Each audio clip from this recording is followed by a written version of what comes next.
Hello there, ladies and gentlemen, and welcome back to Devil's Latest Shit podcast. I'm your host, Mr. Vegas, and I'm from Little Glittering in Yorkshire.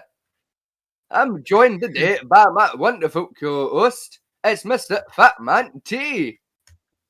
Good evening. We're also joined by our resident American furry, it's Echo. Oi, brother, I will eat it. We're also joined by our wonderful surprise of a co-host who hasn't been here in quite a while.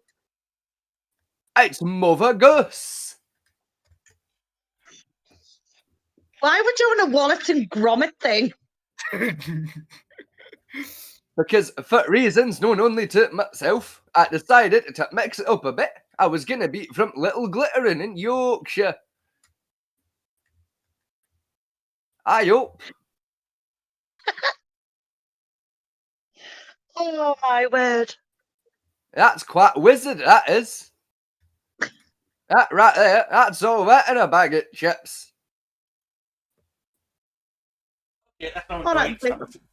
Promise.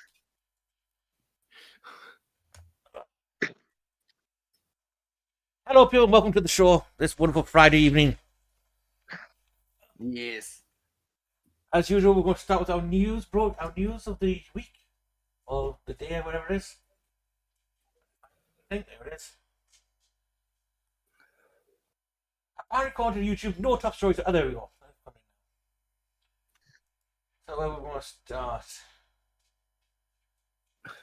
Because according to YouTube, there's nothing in the news. Nothing has happened in the world in the last 24 hours whatsoever. Well, 3 deaths from huge blaze in The former RAF base. Yeah, I've seen that. What It's happened like in 2 the times for 1 civilian. 3 dead. Oh, 3 dead. Bycaster. Fire or? Yeah, fire. Bycaster. Nice. They suspect arson again. Yeah, it's a car this time on apparently Keir Starmer's car's been set on fire this time. As that was a few days ago, because his car was set on fire outside of his house. See, I knew about the house, I mean, but I didn't know about the car. I know Keir Starmer's car got set on fire outside of his house earlier in the week. Now, obviously, we here at the Devil's Latest Issue podcast do not condone violence or terroristic action in any way, shape, or form. However, karma. we understand. Karma. Russia and Ukraine agreed to prisoner swap. Apparently. After also Ukraine destroys an ammo dump at the same time for the Russians, so the Russians have less ammo now. Surprised they've got any fucking ammunition left, quite frankly. Well, they probably don't now. I mean, yeah, I was probably the last ammo dump, you know, again. More about that teen who apparently was smuggling drugs in Georgia. Aye, the like youngish girl. It was like, I think the headline photos for it were like her on like a wee scooter. Yeah, apparently she apparently said she found a mystery man who convinced her to move the drugs. Now, my question is, was that drug smuggling in, like, American Georgia or European Georgia? It's Middle Eastern Georgia. Ah, right. Middle Eastern Georgia. So not European Georgia, but the Middle Eastern Georgia. Middle Eastern Georgia with death sentence for Right. smuggling drugs is death. Ah, right, okay. No, understandable. So based Georgia, I'm with you. Keir Starmer goes full Enoch Powell. Is he the most dishonest politician ever? No, because Margaret Thatcher's still on the list of politicians, but he's up there. He's a close second place, possibly third. Well, Who's he's one of our old prime ministers who's an absolute twat. Yeah, we don't talk about Enoch Powell, honestly. Apparently Starmer is looking at to reset Brexit. He's trying to rejoin the EU again. Right. Well, that's not going to work. Yeah, that's going to piss off most of the country because we voted to leave it. Yeah. Like, I think the only people in Britain that are going to be down for that plan is the Scottish government, and even then, the Scottish people don't want back into fucking Europe, so...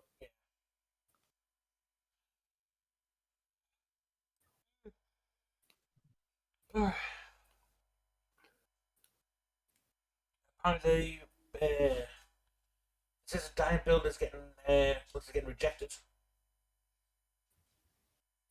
Oh, no. Anyway.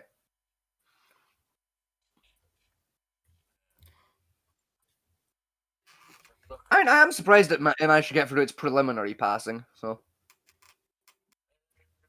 Killed in Israel's strikes on Gaza town or in refugee camps. Mm-hmm. So it sounds like the ceasefire that Israel agreed to, and then I was just striking it again and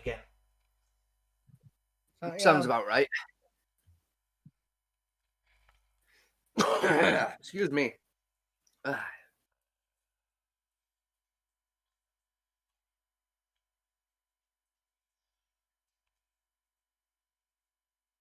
Apparently, Mexican influencer killed on live stream. Who got killed on a live stream? Sorry. This is an Mexican influencer. Ah. Huh. Bruna Macozes shot dead during TikTok live stream. Place your bets. Place your bets. My money's on Brandon Herrera. No, apparently Wait, femicide. why would Brandon Herrera shoot the Mexican? No, I'm saying I think Brandon Herrera was the Mexican that got shot. No, he's yeah, I was about to say it's a woman. Ah. That Brandon Herrera is too cool to die like that. I don't know. I mean, it would be pretty base to be the victim of a political assassination live on YouTube. That would be pretty funny. Well, actually, he's going to again for the director of the ATF again. Yeah, he's back up in the running for that, which is fun. Yeah. Oh, nice.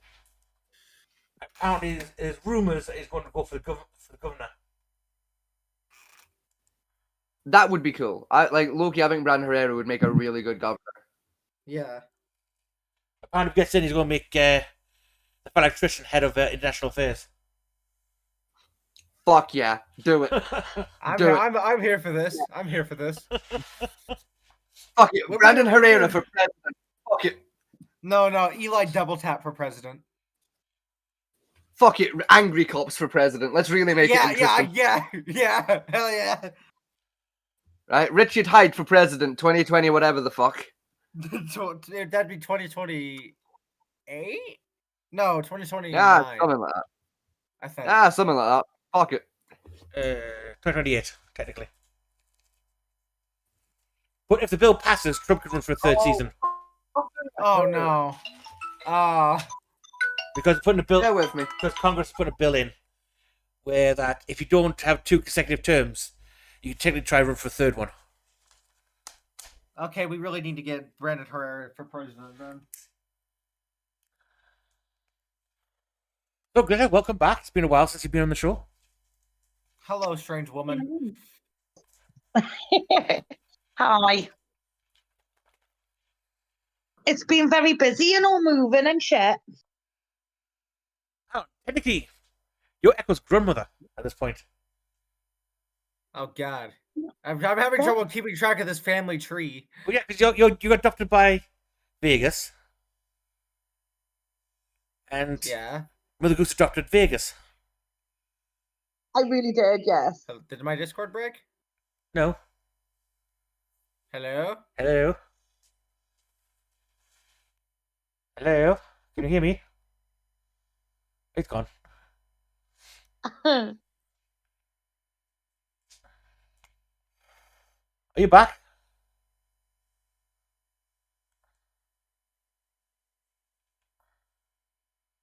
Hello?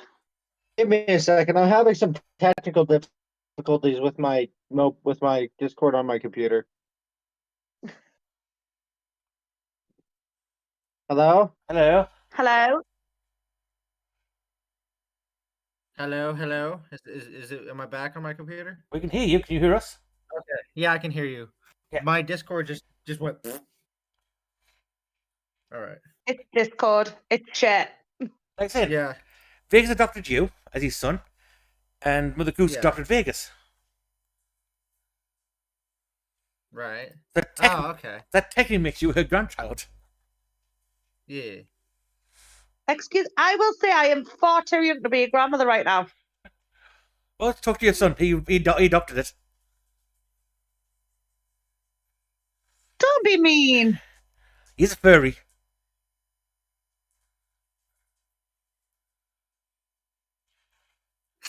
You have a furry Fuck you. grandchild. Congratulations. You said it like it's a bad thing.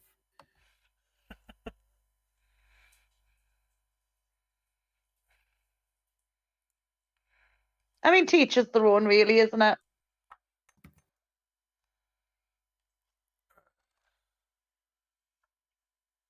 Well, no, it's funny thing is I've got her daughter into cosplaying, so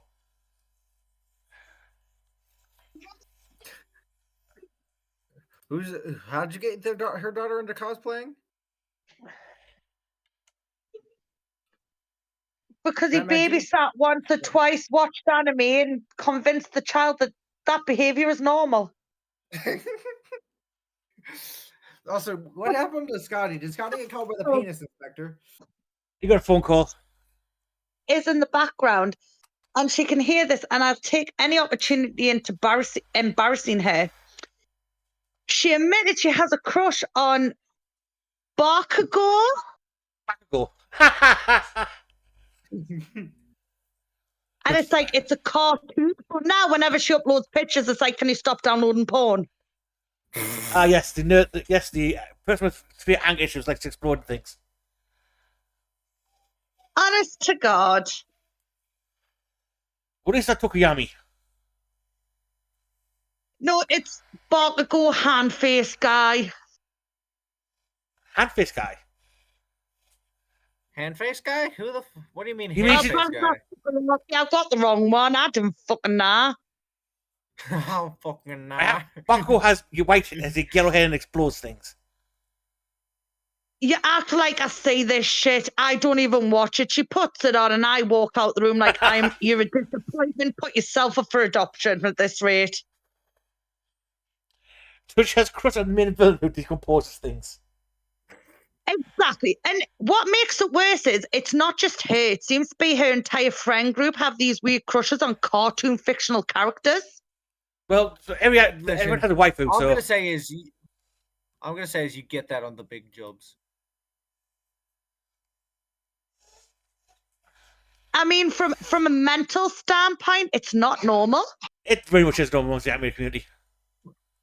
It really Yeah. isn't. It is, yeah. It is. Right. All I heard in the background was apparently I was getting bullied and someone's fucking a cartoon character. I would like to request that we rewind so I can gain the context. Hang on, I'll start off with. First off, I just informed Mother Goose that she now has a furry grandchild. Uh-huh. Decent furry. Like, is it a cute animal or are we talking like something weird here? Actually, no, I'll actually I will send you like what he looks like. It's essentially it's what my profile picture is, but here, hold on. So have you told Marcus about the other grandchildren yet, or? No, I Oh haven't. yeah, the other one. I haven't yet. Yes, No. Yeah, there's more. We've been multiplying. Yeah, you have 3 adopted grandchildren now, and I think all 3 of them count as furries. Yeah. Vegas, I've told you about protection. In my defense, I adopted them. Some permission would be great. Well, let me tell you what happened, right? So my first son is called Enki, and like Enki doesn't have a dad. So we had a joke going that I was the dad. And then, well, it kind of evolved into not a joke, and it just came fine. You know, and then like Enki got engaged. You know, so I adopted that one, and we don't talk about that one. Then Enki got engaged We don't talk. again. We really don't talk about that one. That one. You know, That so was that was on the hit list. Yeah, like, so that one got disowned, and then Enki got engaged again, so I adopted that one, and that one's called Soda, and that's my daughter, you know, and then, like, we felt bad because Echo was being left out, so we adopted Echo. Cool. I don't think I sent the. Okay, good. I didn't send the porn image.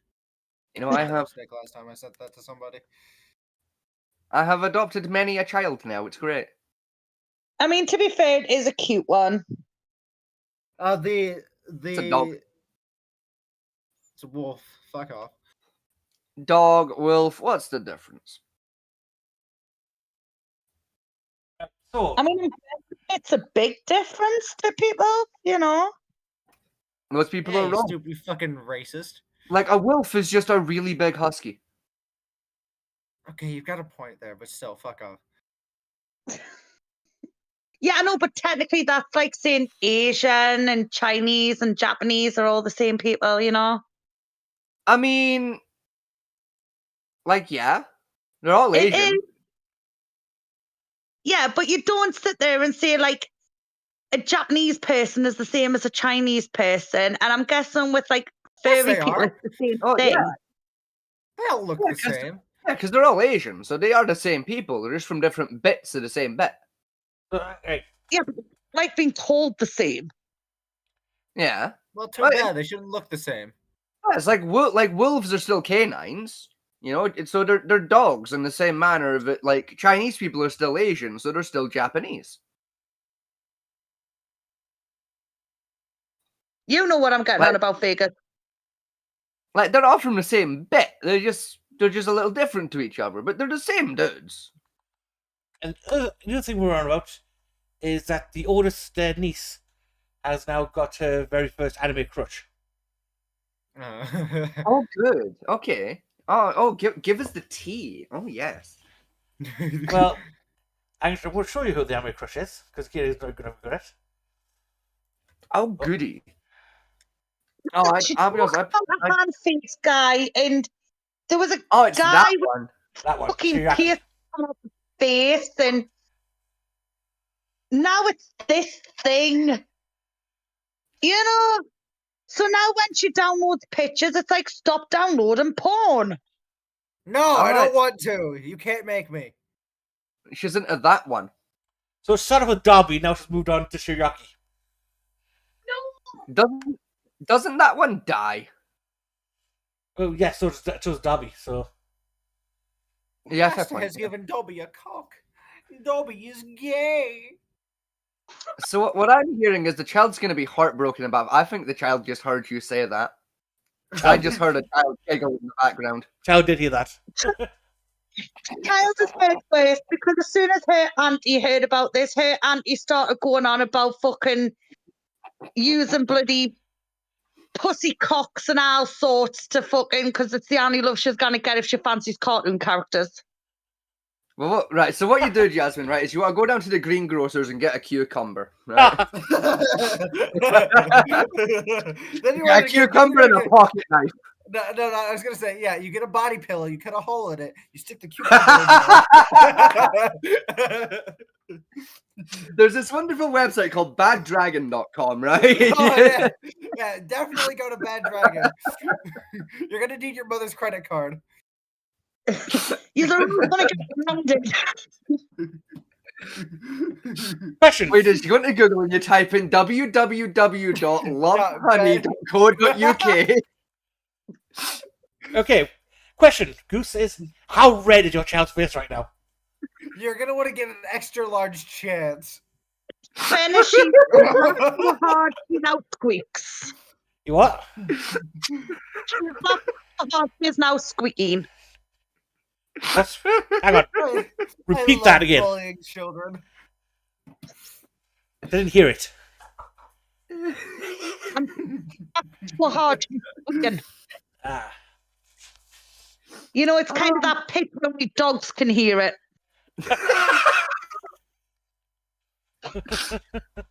And she hates us. It's the usual.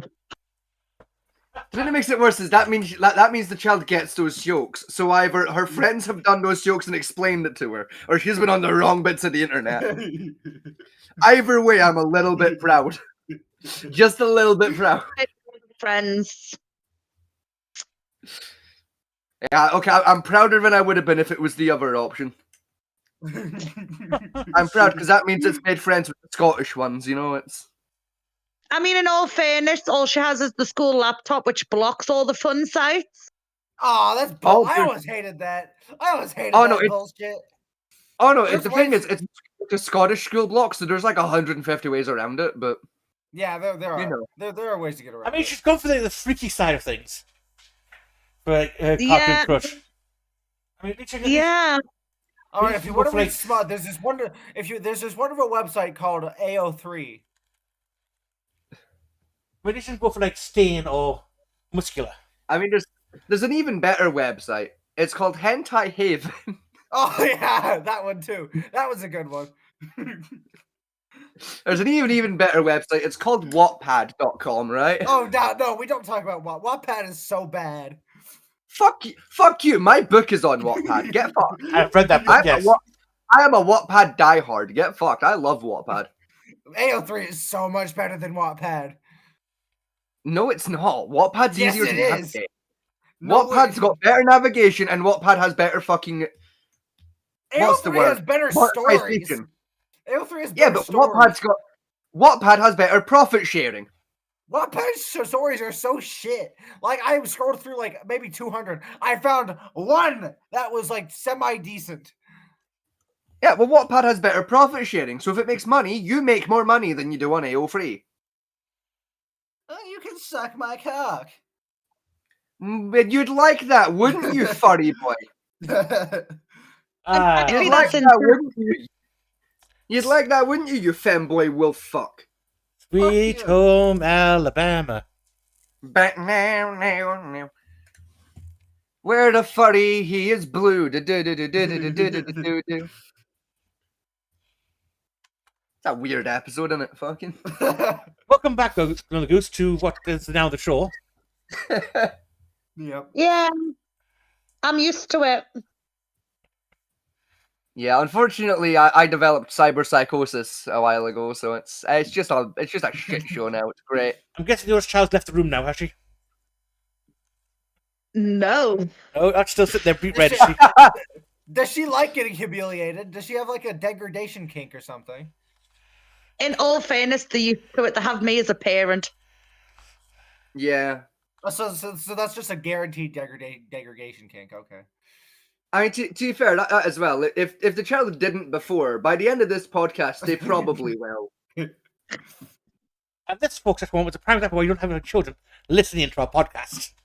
Yeah, you we're definitely don't bad let them at- come onto the show, because we will bully them harder, and it's funny. We're a bad influence. Oh, you know, Okay, yeah. Squishy, Squishy? Huh? he learned about sex at school. Did he? Ooh. He did. And he came home. So, like, obviously, the twins learned about the body part in puberty. That's a penis. Uh-huh. And then That's a they schmee. said, oh, he learned something. Like, Squishy learned something today, but he won't tell us what. So we got him in. It's like, what have you learned? He goes, I learned where babies come from. And I went, right. He was like, so I've learned about sex. And I went, all right, so have you got any questions or is there anything you want to ask? And he was like, not really. And I went, are you a bit embarrassed? He was like, kind of. I was like, so what's going on? Because he wouldn't look at us in the face, you know. And I went, is this more one of those you're disgusted in how it happens and you're more disgusted that you now know me and your dad's done that to get yous? Yes. Yes, I am. Ah, so it's both. The normalization, your parents have had sex. Yeah, child can't look at me in the face. We all remember that day when we realised that our parents had fucked. We all remember that day. I found it funny.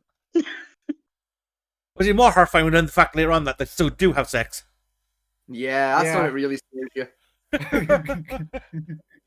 And I never really had to worry about that, but because by the time I learned what sex was, my parents had already split up. So it was more the realization of my dad was still having sex that scared me. Yes, your dad's very liberal in how he and who his partners are. Actually, funny enough, Yeah. I walked in on my little brother being made, but I was like 8. That explains the furry thing then. I'd say, did you walk back out, or did you just sit and watch and take notes? Because the answer is going to explain a lot about you. Did your parents stop and kick you out of the room, or did you just keep going, not realizing you were there, you just stood there in horror? Or even worse, did they keep going but slower while making eye contact with you?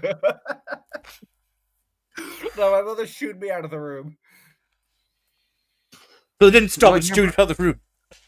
Yeah.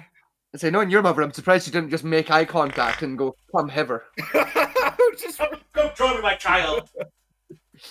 Look me in my eye while I come.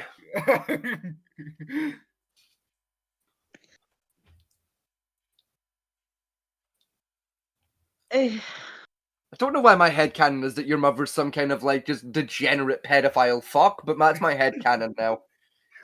My headcanon is Echo's mom touches little boys. That's my headcanon. You know what makes it even worse, right? So there was this time that Daniel's ears decided to fuck with him, right? So Right. my mom yelled down to me that she was gonna take my little brother to basketball, right? And what Daniel heard was, "Luke, I'm pegging your brother." So, Luke is your name. So from that interaction, we know a few things already. One, that Echo's mother at least has one in the corset. Two, she has whips in her closet somewhere. Yeah. And three, that his father gets regularly pegged. I know my dad's just non-existent. So is my little brother's. Me and my little brother have two different dads. My mother does not have a good taste in men because they were both Mexican, and two, they both just left. So, I see. So your mother's a slut. I see. So the random men she brings back home on a Friday weekend, into kinky play, which she finds on the street corner somewhere. Probably. I wouldn't be. Here's the real question: are they sober when she brings them back, or? I don't know. Never ask.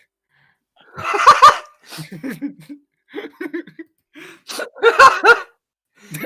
like the idea that your mum is raping men upstairs and you just don't give a shit. I'm too busy playing War Thunder. Just walked out the street. That's not going to hold up in court, bro. I don't think you're going to get off in court with I didn't know my mum was raping people. I was too busy playing War Thunder. You can imagine, can't you? I don't think that'll fly in court. Are we out for a moment? Watch your little brother. Because back with last dude guy just dragged him through the door. Don't worry about this. Do not ask questions. This is Raquel. Raquel's gonna be the father to your new brother. Mom, why have you kidnapped an Indian? Don't ask questions, my child. Go back to your silly playing video game. Next morning, goes upstairs from the basement. This is a guy sitting there, absolute horror on his face, 1,000-yard stairs. It wouldn't be in the basement because my room is in the basement. I think single tear trickles down his eye, Then drops him back to his family after the ransom's paid.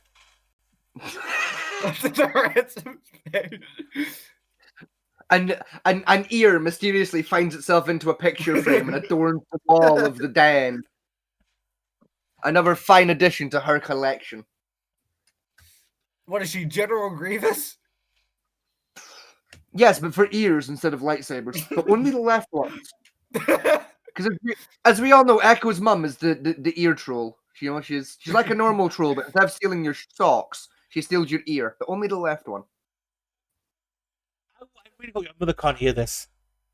No, she's we had to take one of our my dog got a little sicky, so I'm kind of sad that your mum can't hear this because I'd love to hear your mum's reaction to a Scottish guy going. I'd rather not get the shit beaten out of me this evening. I've been having a good day. I genuinely reckon, right? If you introduced your mother to me and I started bullying her, but you introduced me as Scottish, she'd take it the right way. I think she'd actually kind of find it. No, she wouldn't. No. So what you're saying is we should clip this part of this episode and email it to your mother. Oh no, better yet, right? Loki, I have Echo's mum's phone number. I could WhatsApp her right fucking now. She will threaten police action against you. That's what she did to James. She did it to James. Do you think I give a fuck? Yes, because I think you'd like to be there when your daughter gets married. Son, daughter, creature. Both were correct because they're getting married to each other. You idiot. Both were correct. Is that like pseudo incest? No, because they were engaged before they were adopted. Therefore, it's fine. All right. Okay. The top citizens can get married in a weird kind of law thing.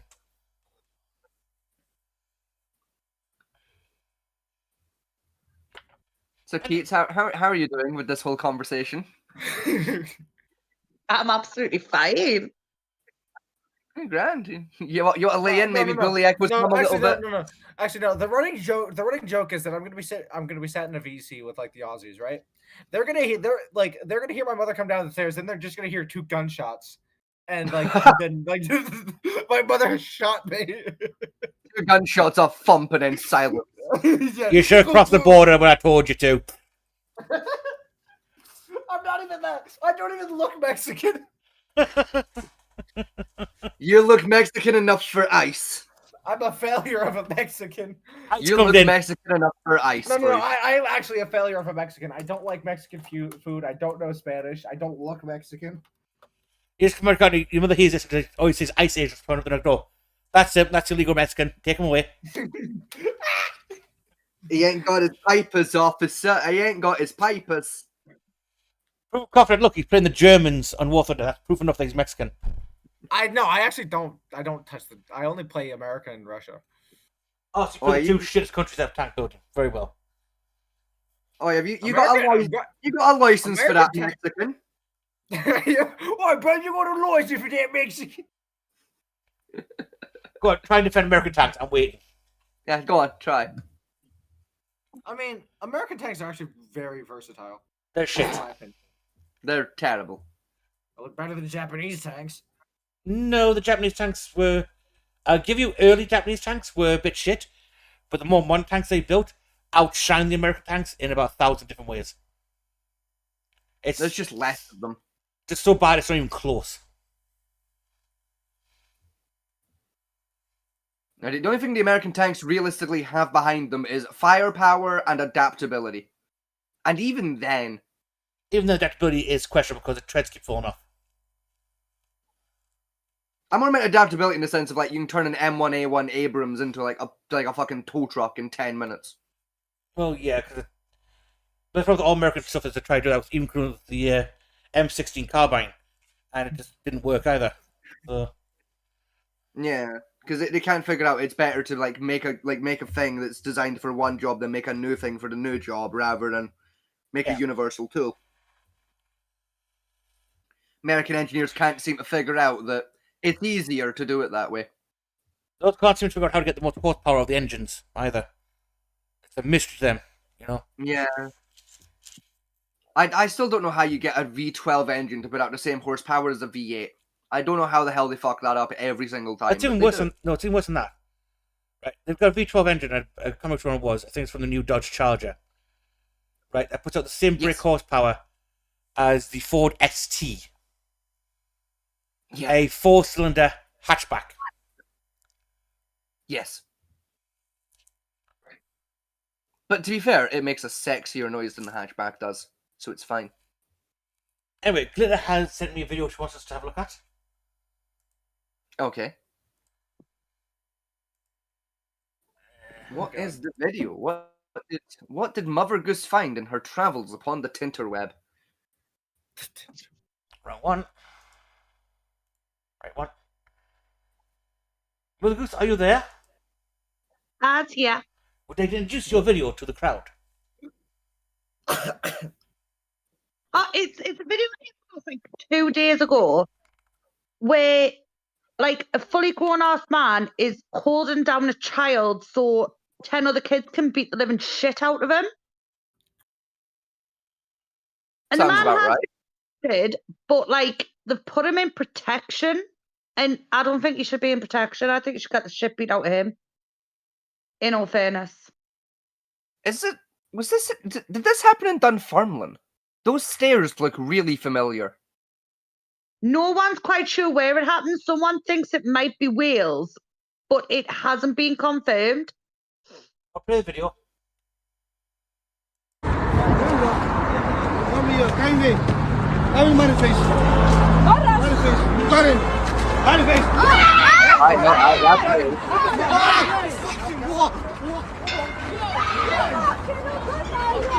You fight? You want to fight?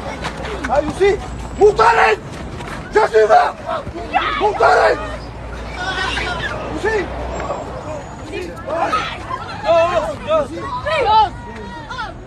Go. You see? No more time for these kids. I promise. Oh, this year. Yeah, that was definitely Wales. I recognise the accent. Yeah, the contest is Newport, Wales. That sounds about right. But I was disappointed in the kids because most of them don't know how to throw a fucking punch. Following this video held a boy, so a mob of boys could beat him up. Has now been arrested and is protected custody after threats are being made to him by the outraged public. His name is believed to be Lucas Zaid, a civilian migrant living in Newport, Wales.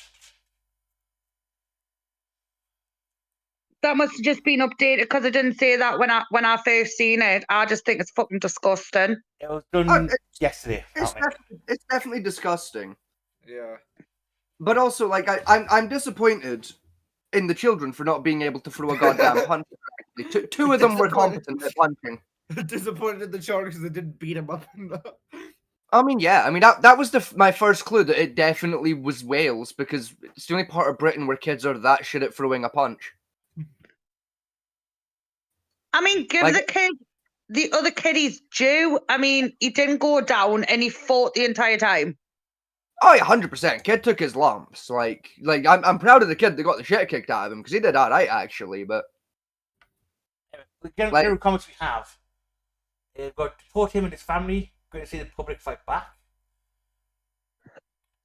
Can't do without the chicken nuggets. He'll be put in a safe house because of the death threats he had.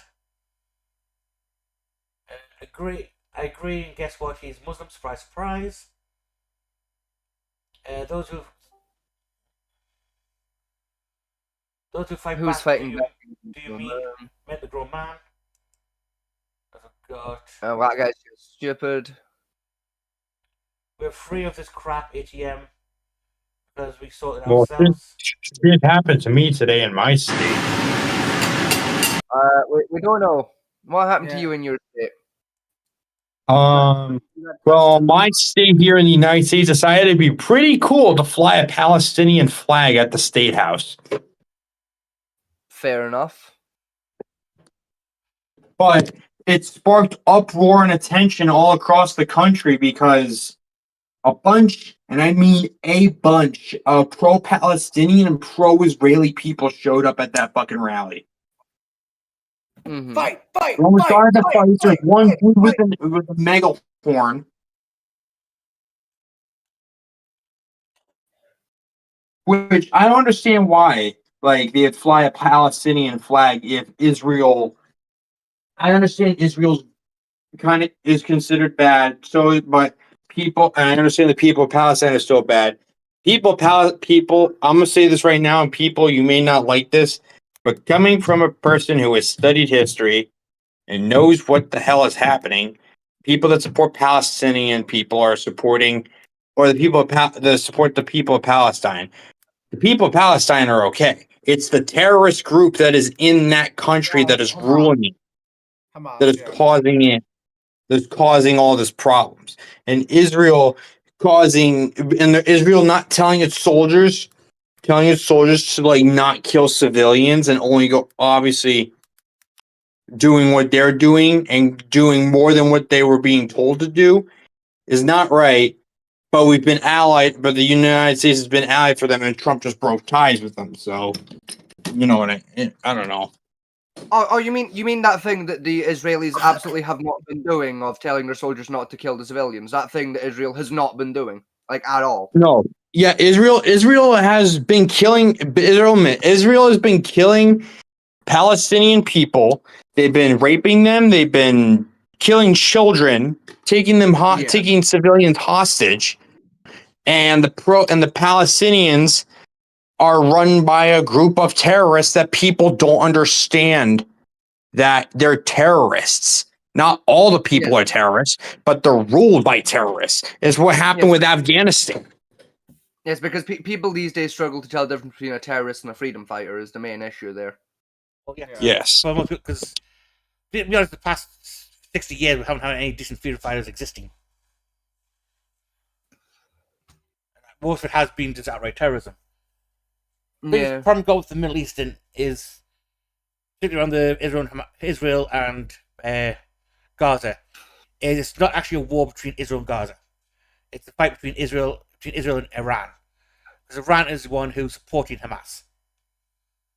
And Israel and Iran's had a punch up for years now. And they're basically using everyone else to fight Israel where they separate away from it. Same way the good guys. Add on as well that, you know, Palestine/Gaza isn't a real fucking country on top, and yeah, there's technically no country of Palestine, nor there has ever been. At least not until 1947 when the British decided to make one in the most fucked up way possible. And even then, we didn't make it a country; we made it a city-state with extended borders. Yes. Was that the Gaza war thing? Gaza, yeah. Yeah.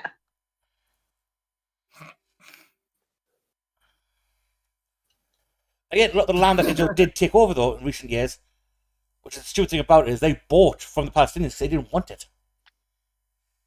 Yes. I mean, in all fairness, I'm going to be fully honest. I don't fully understand what's happening in Gaza.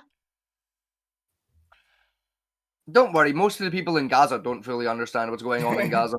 Essentially, it was like one minute everything was fine, and then the next thing it was like someone was bombing something, and then someone was on about Jewish people, and then someone else was on about Muslim people, and then there was something about Egypt getting involved or something.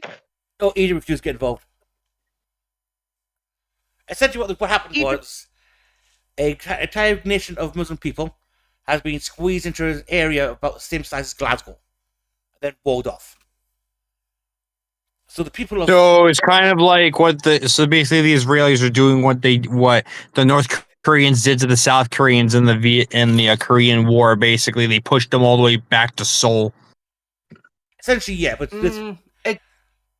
it's more a case of Britain put the Muslims there, and we put the Jewish ones over there, and then we built a wall and said, "Play nice." Yeah, and then we also say, well, this half the city belongs to the Jews, half the city belongs to the Muslims. This bit belongs to the Jew. If you ever look at the map that was set up back then, it was the most fucked up way I've ever seen someone draw a map in my life. It was a clusterfuck of a map. And so I'm telling you, like, the Muslims and Jewish people are fighting for the other side to become theirs.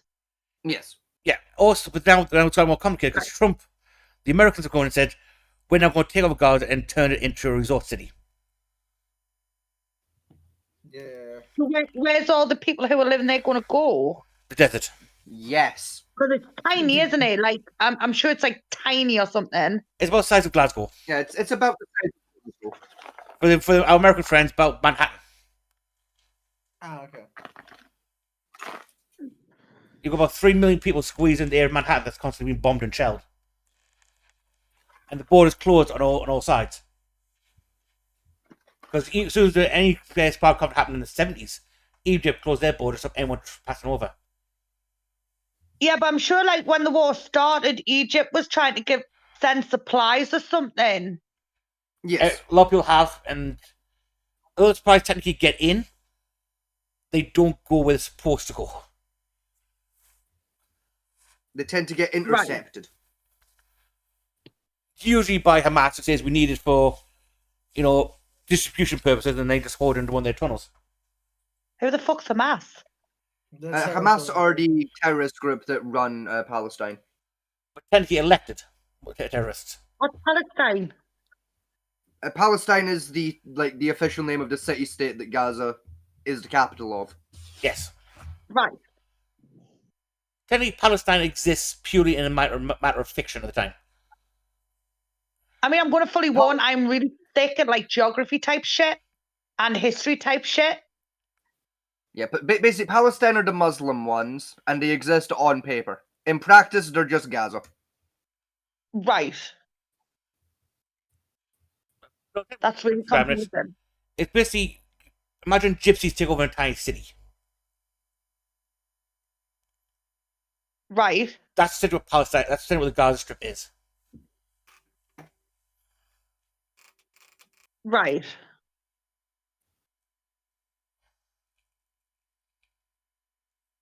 And this is why you don't skip school to drink alcohol. Yes. I mean, you say that I skipped school to drink alcohol, and I know it still, so... To be fair, though, even not skipping school and doing this, it's one of those situations that's very complex to try and understand. Because, in theory... there's not a lot of there's coverage on it, but not a lot of coverage. Like, it's, it's a 10-second sort of, and this is still happening in Gaza, by the way, but back to something more important. Like, we had flowers today. It's that type of thing. Okay, I'll give you a brief history. I'll give you a brief history in a minute. Back during the BC era, right, Jerusalem belonged solely, in Israel state, with Israel belonged solely to the Jews. The Jews spread out somewhat. Then the Jews were attacked by Rome, right, which caused a divide in the country between two halves. The top half was New Jerusalem, and Israel's bottom half became Palatana. The Romans then fully conquered Israel and called the whole place Palestinia. Is basically like before Jesus. Christ. Yeah. Before Christ. Before Christ. Right. Then the Muslims during the 2nd century, the Muslims from such where it's connected now as Jordan, Syria, and Israel, and Iran, invaded and took it over, thus keeping the name Palestinia. But it came under a coalition of the Muslim nation, not its own standalone country. Then after that, the Crusades then happened, which lasted all the way up to the 16th century, whereas the entire area was up in arms by, no one actually knew it was a giant battleground, and everyone cared about was the one city of Jerusalem. So the last crusade.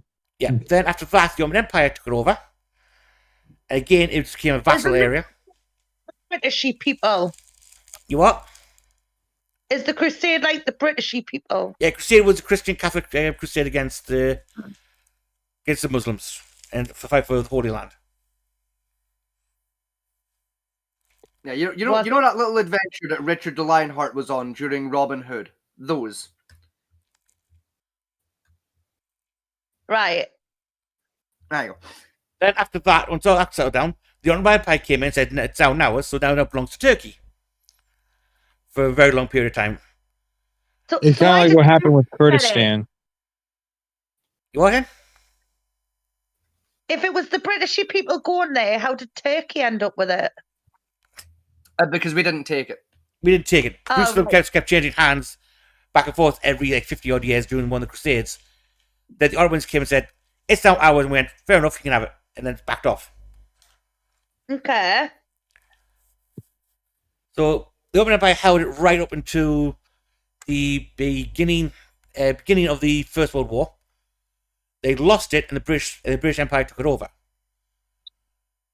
We then held it until the end of the Second World War, when we handed it back to the Jews, and then we separated out the various areas between the Jews and what's called the resident Muslims left, which then took on the name Palestine.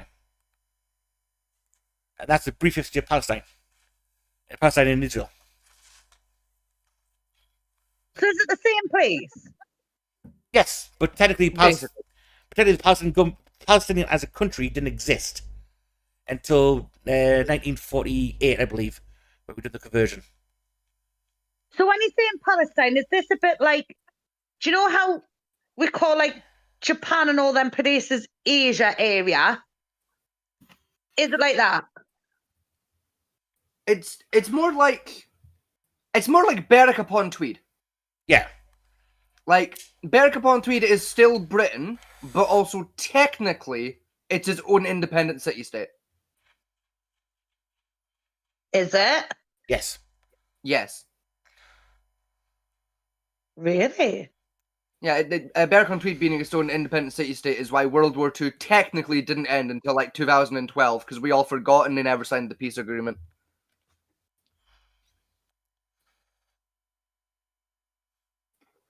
See, now I just feel thick. I mean, if I mean, there's that could that one, I am, but you know. And a lot of people assume that Palestine was a country the Jews forcibly took over. That's how the general history goes on. But in actual context, it wasn't that. Oh my God. So it did belong to the Jewish people. Yes. Originally, when it first existed, yes. They changed and then hands. It went to the Muslim people. No, technically not. No, it never went to the Muslim people. I mean, it technically did after the Muslim invasion, but basically it's messy until Britain came along because it got too messy. So we came along, we went, right, we're going to fix the problem. Right? The Muslims go in this half, the Jewish go in this half. That'll fix it. Unfortunately, instead of just drawing a line down the middle, we basically, like, just took bits and went Jew, Muslim, Jew, Muslim, Muslim, Jew, Muslim, Yeah. Muslim, We Jew, Muslim, we put them in like an auto sorter. Well, no, imagine this way. Basically, you got the American states, and we were saying, well, Texas, Wyoming, that's going to be Jewish, but also the Jewish are also going to have a claim to California, Ohio, bit of New York State as well, with half New York down the middle. So Muslims get the Manhattan, but the Jews get the New York City itself. So could they not just share it? No, because they hate. No, because they don't get along. Yeah, they don't like each other. They don't like each other because one of them believes that there was this fella named Muhammad what could talk to a cube, and the other half just believe the cube exists. Yeah. So yet again, religion. Yes. Yeah. Yeah. See, I've always said religion is the root of all evil. Yeah. This is still technically a religious war that started a few hundred years ago and it's still carrying on to this day. Yeah. It's technically a few thousand at this point. Religion just gives us new reasons to kill each other. And that's It like humanity is good at two things: finding and developing. Or hold on. Use your words. Humanity's good at two things: making new ways to kill each other and finding new reasons to kill each other. Yeah. But it is. I mean, you're not even quite literally why religion was invented. More wars are fought over religion than it is money. Yeah. Yes. And it's fucking stupid. That's generally true for 90% of all wars. Only more recent years have wars been considered more strategic based on claiming resources. Yeah. I mean, I'm not a religious person. I think it's all fucking bollocks, to be fair. What's in most bloody Bibles, Qurans, and whatever the fuck you want to call these fucking books. Fucking books. I mean, technically, fucking books. I know we call them holy. I know we call them holy scriptures myself, but technically, like say, it's not too far. I mean, like look at the Cold War between America and Russia. Although capitalism and communism aren't religions, the way the two countries hold on to them, you might as well be a religion. Yeah, pretty much. I mean, there's still ideological belief systems, so it still kind of counts. Yeah. Ideology is probably the biggest reason for wars. At least Alex Jones wasn't the one that was sorting all the people in Israel between Jews and Muslims, because he just pointed at them and go, Jew, Jew, Jew. Yeah, that's worse though. Yeah, I know. And that's worse because they're not all Jewish, and that's just kind of racist because they don't even look alike. Yeah. This is one of the many reasons why I don't like Alex Jones. It's the reason why Gaza itself is so complicated to A, report on, and B, get a political standpoint on. Because both sides have their reasons for it, for how the war goes on, and both sides are both wrong and right at the exact same time. Yeah. It just reminds me of that episode of Orville. Mother Goose, are you playing Minecraft? No. Uh-huh. What is this? What is this little thing on Discord that says you're playing Minecraft? Kids on the computer. Given One of the kids are on my PC. Yeah, I was gonna say, given that Mother Goose is in the call on their phone. Oh, I didn't know that. Yeah, it's literally got a phone icon next to their fucking name on the Discord. Not for mine. Mine says the green circle. Now, see if you like click on the call itself and then like hover over like Mother Goose's name. You see a little phone icon next to her. Okay, that's how she's connected to the call on. I'm a little. On the phone, I'm a little stupid. All right. Yeah, I've noticed. Yeah, that's the twin. She's on Minecraft. Yeah, but let's say valid. It's like that makes the whole thing, the whole conflict. Like, it's hard to take an actual standpoint on it because they say I can understand why the Jews are pounding God because they've been shelled for years themselves. And they went fuck it and just hit them with everything they've got. But I understand, like, say, they're targeting civilians a lot, which again is wrong. But then again, Hamas hides among the civilians a lot of the time. I just think true, but like when you're shelling school, it's ridiculous. Which episode of the Orville? It's the episode where the female one guns doing on this planet and all think she's a god, and they start chopping off people's hands and shit. Yeah. It is kind of like that, actually. Yeah. Hmm. You know, eventually we hope we'll grow out of it, but the odds are not anytime soon. However, if we haven't grew out of it after what, 200 billion fucking years, no one's going to grow out of it. There's always going to be religion, and there's always going to be some cockhead who's going to stand there and went, oh, look at this secret message I received in my post, and everyone's going to go, oh my god, yes. Post. Probably that's generally what happens sometimes. Yeah. I believe it's like one of them quotes in America started because someone saw a Bible passage in his morning breakfast. People believe he was a prophet. Or my favorite one is a guy who's apparently healing people with cancer by giving them herpes. What? Hold on a minute. Yeah, there was an entire cult in America that believed if you got herpes while suffering with cancer, the herpes virus would kill the cancer. That was an episode of House. It was, yes. It was, yeah. It was based on an actual real-life event. Because there was that preacher kid who was like healing people and he had HIV or something. Yeah, the difference is with the kid in House, he was doing it by accident. Because he didn't know he had fucking HIV. Yeah, whereas in real life, the guy was very aware of it, and so were his victims. Yes, because he claimed out that the pus was a sacred medicine gifted him by God and it will cure your cancer. Oh, God. Which I say that was the worst thing I've ever heard from religion. Yeah. I mean, I've heard worse. Yeah, I've heard worse. It might have been incorrect, but you know what? At least that guy had a bit of fucking logic there. Well, yeah, it's incorrect logic, but I can follow it. Yeah, because the virus can attack like tumors, so depending on what type of tumor it is. Wait, yeah, it depends. Yeah. It's all bollocks. Religion is bollocks. It was misinformed, but he had some logic. You can see how he got from A to B. Yeah. My most favorite one is like the snake dancers. I do love those guys. You know, God will protect me from being bit by this snake. But a great bit part of the Bible, one of the very first passages, you know, God tells humans not to test him. Yeah, don't end play well. with snakes. Yeah. With snakes. Do not test me, boy. Essentially, yes. No, it's like was Ark or some shit. What? Do you remember the Ark exhibit? Yeah, like they found the Ark in a mountain or some shit. Yes. Yeah, no, they didn't. Was it not the Ark? No, people thought they found Noah's Ark buried inside a mountain because there's a mountain range that looks a bit like Noah's Ark, and it's got fucking plant fiber like inside it that like on scan appears to be like fucking treated wood, but also those people are idiots that don't understand that tree roots can appear as treated fucking wood on a bioscan. Yeah, basically, it's a satellite image we have of this mountain range between, I think it's Iran and Afghanistan.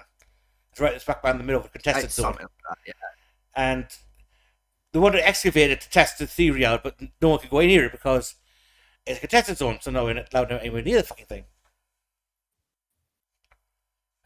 But again, though, it's like one of the things is like, if you ever, someone actually did it, like, rendered like the arc from the dimensions that's mentioned in the Bible.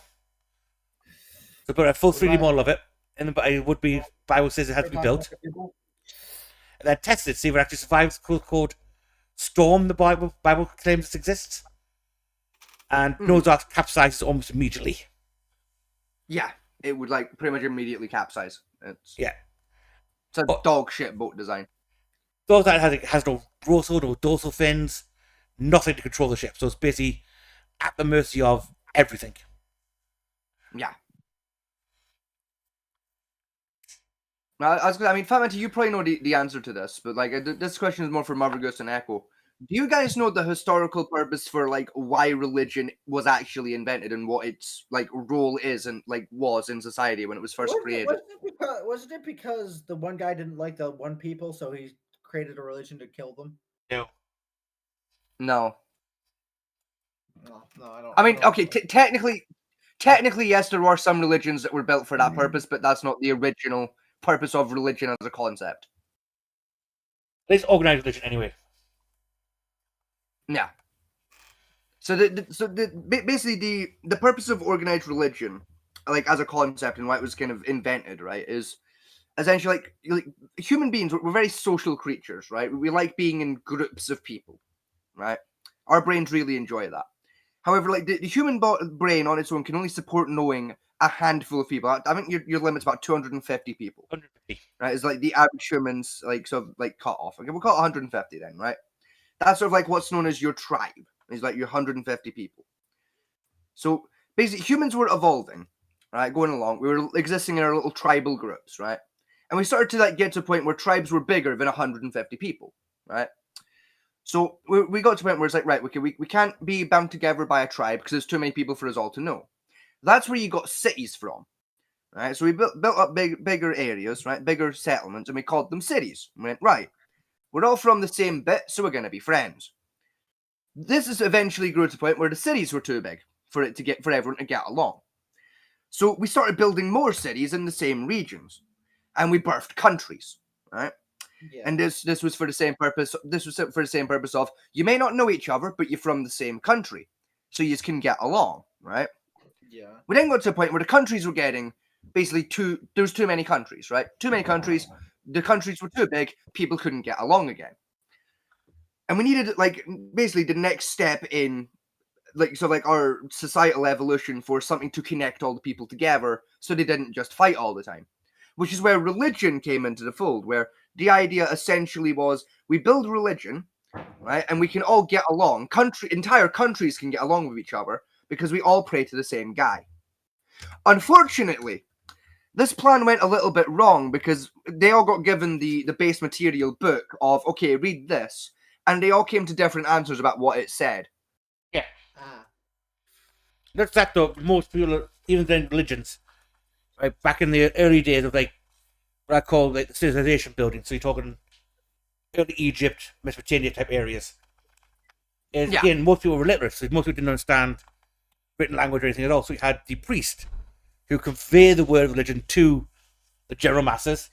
The problem is, though, each temple theoretically had their own priests and everything else, which stopped at the head priest. So the head priest could do what goddamn well pleased, as far as context goes. I'm not joking. This is generally how a lot of the problem you have. No, I just saw a meme that in D&D a bard could kill a level 1 wizard with a yo mama joke. I mean, yeah. Yeah, Vicious Mockery. Vicious Mockery literally does. Yeah, Vicious Mockery does enough damage to kill most level 1 wizards.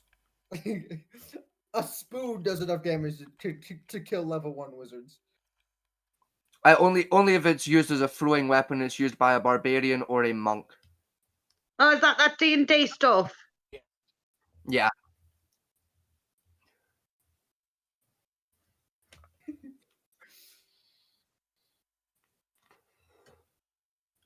Yeah, don't try and quote the scripture of the sacred D&D to me, boy. I was there when most of it was written. Boy, I was playing D&D before you were a twinkle in your mother's eye or a speck in your dad's ballsack. Yep, so religions expanded, became more complicated down individual priests' tastes, and you get like very weird rituals going around them. So like, leave it alone. Like say, if you got like Set, like an evil god, where his offerings were living human hearts at times. That changed to the priest had to have sex with a small female child of pure blood. Yeah, it gets very freaky. there's been historical cases of religions like that where you had like child sexual sacrifice and messes like that. And back in Africa, you tend to find it to be, you tend to find that to be more common in like a lot of the sort of like more like pagan sort of like belief systems from places again like the Aztecs, the Byzantines, and so like more obscure religious sects like that. Yeah, because I was watching anything about a cop who patrols like Central Africa a lot. A lot of his job is taken up by time. A lot of job is taken up by going on the into a tribe, tell them you cannot have sex with that baby. You can increase your crops, that won't work. Stop doing it. It's against the law. And they say, well, no, it's our religious practice. We've done it for thousands of years. And at that point, it's just like, all right, get the flamethrower. These can't be saved. Come on, wrap it up. Wrap it up. Come on. Yeah, I know it's morally wrong and disgustingly wrong. Burn it all. But again, though, it's one of those things. Is a lot of these tribes didn't have a lot of human contact until fairly recently. So their belief system is rapidly trying to cope with modern day aesthetics from when they still live like they've been having for the past 3,000 years. Yeah, it's like you like sometimes when I bully you, Echo, and I'm like, oh, there's undiscovered tribes in Africa, the Amazon rainforest, etc., etc. Yeah. That joke is literally birthed from the fact we like literally just a couple of years ago found a new African tribe we didn't know existed. They're really good at hiding. They're considering it's all desert, they're surprisingly good at keeping off the radar. I think last year they found 3 new tribes in the Amazon rainforest.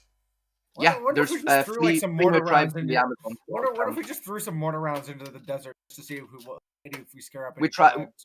We already tried that, Echo. It was called the colonization, or as I preferred, the raping of Africa. And we're still finding tribes we missed back then, despite the fact we literally ate the entire country for breakfast.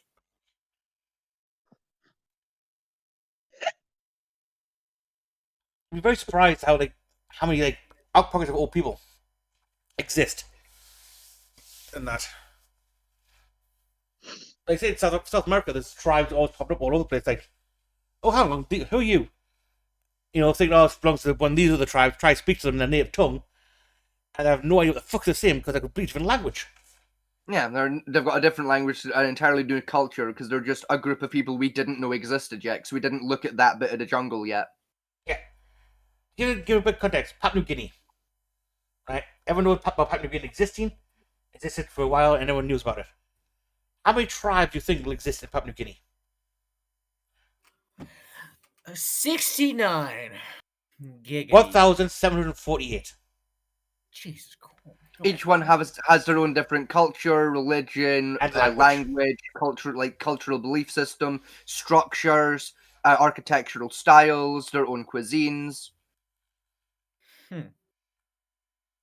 Like each tribe in Papua New Guinea, and there's well over 1,000 of them, is basically its own individual, just country almost.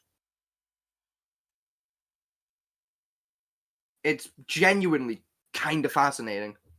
One reason, even down Western countries like United States and England, and UK itself, technically we lived in tribal groups a long time, even right up until the early 1700s. After you get even now, we still technically have a very tribal-based society. Yeah, maybe we can prove this as regional dialects. Well, it's not even with regional dialects. Even culturally, you look at the culture of someone from say Doncaster and how like look at their childhood and their upbringing, Yeah. and you compare it to like the upbringing childhood of someone from say Glasgow. You know, yeah, we live in the same like country almost, but they have very different sort of like cultural ideas of like what childhood was.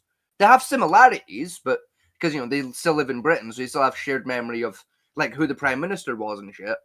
But there's like there's certain like pastimes you would get up to in Doncaster as a child that you wouldn't do in Glasgow, and vice versa. And also like very like superstitions around certain areas, like culturally, like Whitby. Yeah. You've got the mermaid statue, which every fisherman fondles before they go out for sailing. Yeah, exactly. And that's you're laughing. That's a genuine thing. It's a genuine thing because the basic myth goes: if you don't do it, then either your catch is going to be terrible, or your boat's going to sink. And to this day, everyone who hasn't fondled the statue has either had a really shit catch, or the boat's almost sank. Huh. Yeah, it's like a strange little superstition that exists down in Whitby. Where I live, you've got the Miners' Gala. That Yeah. stuff, which is a massive parade for like the miners put on. Or ex-miners, because we don't have any miners left. As I think that's just a British thing in general, or the miners' galas, because again, we do them a lot in Scotland in like the smaller mining villages. What's that? So it's basically a parade / fun fair that's usually put on in villages that used to be like mining towns. It's basically to celebrate the history of the mines, and so like make sure like the next generation of children know. Speaking of mines, I recently learned in Count Dankula's latest video, he went over the what's it called? Give me a second here to find it. It was the Aberfan. Aberfan. Aberfan. Yeah, the Aberfan disaster, where the coal tips like went wee and killed a bunch of kids. Yes. Yeah. It's a dark day in British history. Yeah. But like a lot around the small towns like where I live and where Vegas grew up, you've got like lower memorials built around for like mine collapse. Yeah. Stuff like that. I mean, where I grew up, we didn't have a lot of memorials for the mine collapses, but we did have a lot of war memorials from the First and Second World War. We got both. Like almost every village in Scotland, especially if it's a mining village, will have a war memorial with the names of people from the village, like obviously like, served and died during the First and Second World Wars. Yeah. And like there's like where I like grew up, like in like the north end of Fife, up in Blingery and Lahore and places like that. So like it's not like an official thing. Like a lot of the people in the village, my family included, can have a little tradition. Where like if you're going past the war memorial, you just like can like stop and you read a couple names and like you basically remember the fallen, even if you don't have a clue who the guy was that you're reading the name of. You still like take the moment to just like stop and let the dead know you appreciate that that they're not with us anymore. Yeah, I think that's like what a lot of people do at like most war memorials. It's just like I didn't know you, but like yeah. I mean, go on, let you finish it. I'd say for us, it isn't so much a thing of like, oh, we're purposely going to the war memorial with the idea of we're going to go remember the dead today. It's more of a thing of like if you happen to be going past it on your way to the shop, you take a little minute and you stop and you go read a couple names and how you doing? Thanks very much. I hope that I hope Ghost Life is treating you all right. Sorry about that whole war business. I hope you're throwing back drinks at the Ghost Bar with the boys. Yeah, exactly. I hope Jesus is treating you right with that whole water to wine talent. I hope you're getting a good treatment up there. Jesus is a bartender. I mean, he can turn water to wine. You're damn right he's a bartender. We're the only fucking living people with that power anymore. But it's one of those things that every village around here has their own war memorial dedicated to World War I, World II with all the names on it. Yeah. There's a war memorial. Is it in?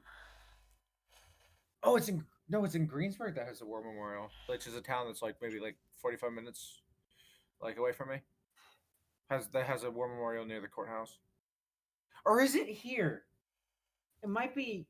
Oh, actually, no. Both do. No, both do. I'd say the one I used to go to when I was a kid was in Lahore, which is basically the next village over from the village I grew up in. So it's not called Lahore. I just pronounce it Lahore. It's actually called Lahore, but just I've got a weird accent, so I pronounce it wrong. But and so in Lahore, they have the sort of like the areas like war memorial, and like basically like Ballingery, Lahore, and I think Kelty all share the one memorial. That's there. It's got like the names for everybody at the one. You know, and like let's say it was like the next village over from where I grew up, but yeah, it was like walking distance at the same time because the two villages are like connected. You know, it's like it wasn't uncommon growing up. I'd like walk from like my house in Ballingery down to like the shops in Lahore, like 'cause they had better shit. You know, like Yeah. I'd like with the shortcut I had to take, I'd always go past the memorial anyway, and it was like right outside of the like the Workingmen's Club / bowling green, where like the old guys go to play bowls and shit, and Yeah. I was always going past it as a kid, and I always made a habit of stopping. I know a lot of my friends always did, like make the habit of stopping on the way past, and you poke your head in and just cause especially like when you were like really young, you did it for the first time. It was a game of like, oh, I wonder if anyone from my family's on this. You know, like, and you learned a little bit about like not just the area's history, but your family's history a little bit. You know, you'd go through it and you'd find a name you didn't know, but like you know the last name because it's like one of your family names. You know, and you'd be like, oh, that's really cool. I didn't know that family member exists. And then you'd go ask like an older member of the family, like, hey, who's the cunt on the memorial? And then you'd get that story, Actually, and it'd be a whole thing, and you get interested. I actually had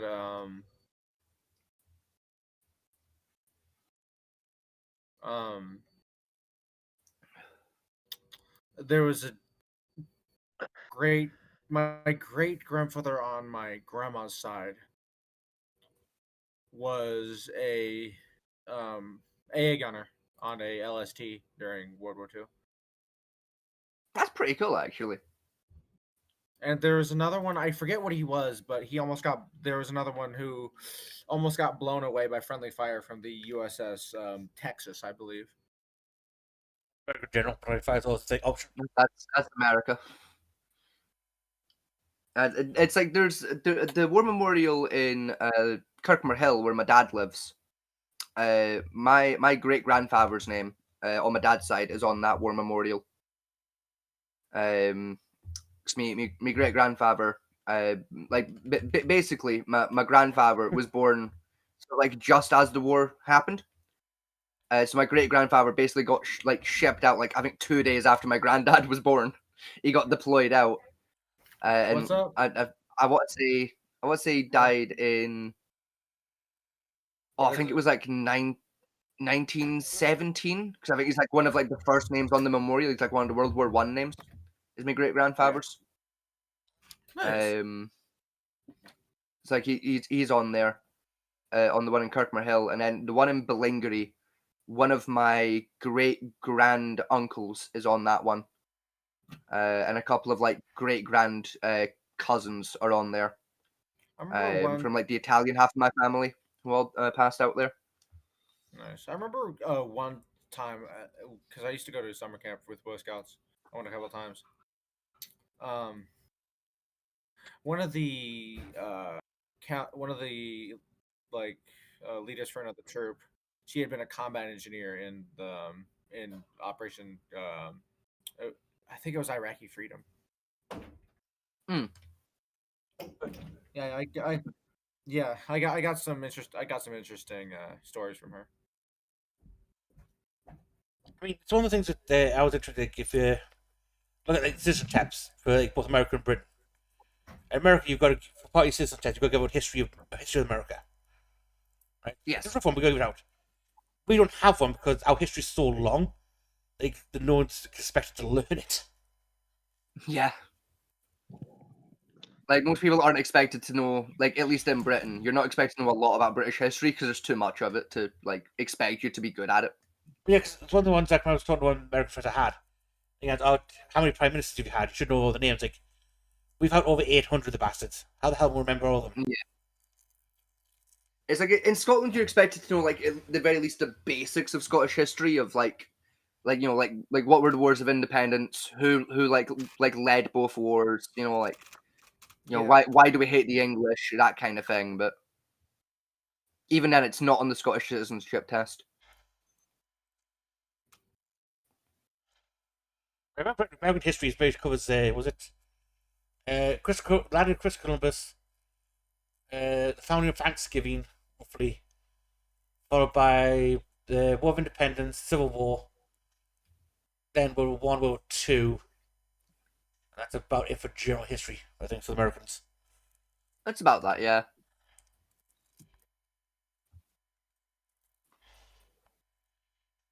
In Scotland, it's basically what did we call King Edward I? Who was in charge of the first War of Independence? Who was in charge of the second one? And why was that guy important? The answers to which are Edward Longshanks, William Wallace, Robert the Bruce, and because he was next in line to be King of Scotland. Was he named Longshanks because he had a shank that was? No, so Edward Longshanks, who was the King of England, the Scottish nicknamed him Edward Longshanks because Longshanks at the time was Scottish slang for long-legged, because he was considered very, very tall, but most of his height came from his legs.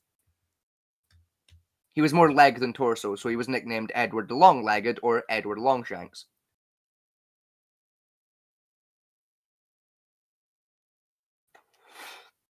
The problem with a lot of history, especially in the UK, is that it can be hard time to tell what's myth and what's history. Yeah, I mean, with the Longshanks part, we know that one is true because we have Edward I's body, and he is 85% leg. I'm not making it up. It's literally like 3 feet of leg bone, then a foot of torso, then his head. It's insane how much leg this man was. Hold on, I didn't send him a picture. Hold on. What was it? What did you say his name was? Edward Longshanks. Edward.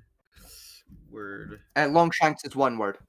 Yep, I see it. Okay, let me get a picture of this. The guy was mostly leg.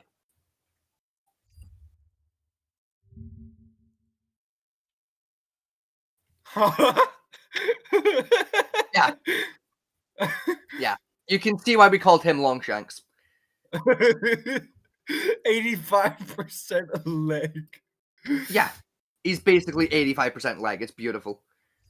So, the Scottish people bullied him for it because, fuck the king. And then I was like, William Wallace you led. would want to fuck the king, wouldn't you dirty little femboy?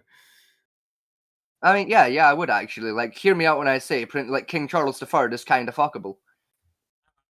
Let's set for put up for you to have a look at. Oh, let's have a look. Oh, those are interesting. Yes, a long beard gives an impression of philosophical calm. Long hair makes you think the wearer must be preeminent in some branch of art. Yeah, that's fair.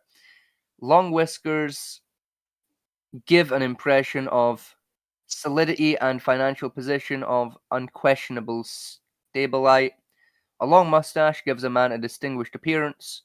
Long eyebrows convey the idea of fierceness. I mean, that is actually quite accurate to. It is for the time period. Of the idea of the especially the Victorian era of what hair and hairstyles and beards meant. Yeah, it's. I know, but it's an eyebrow. Huh? Look at the eyebrow picture. It's ridiculous. The eyebrows are over the top. I mean, they're all over the top, but still, it's still quite accurate though. It's.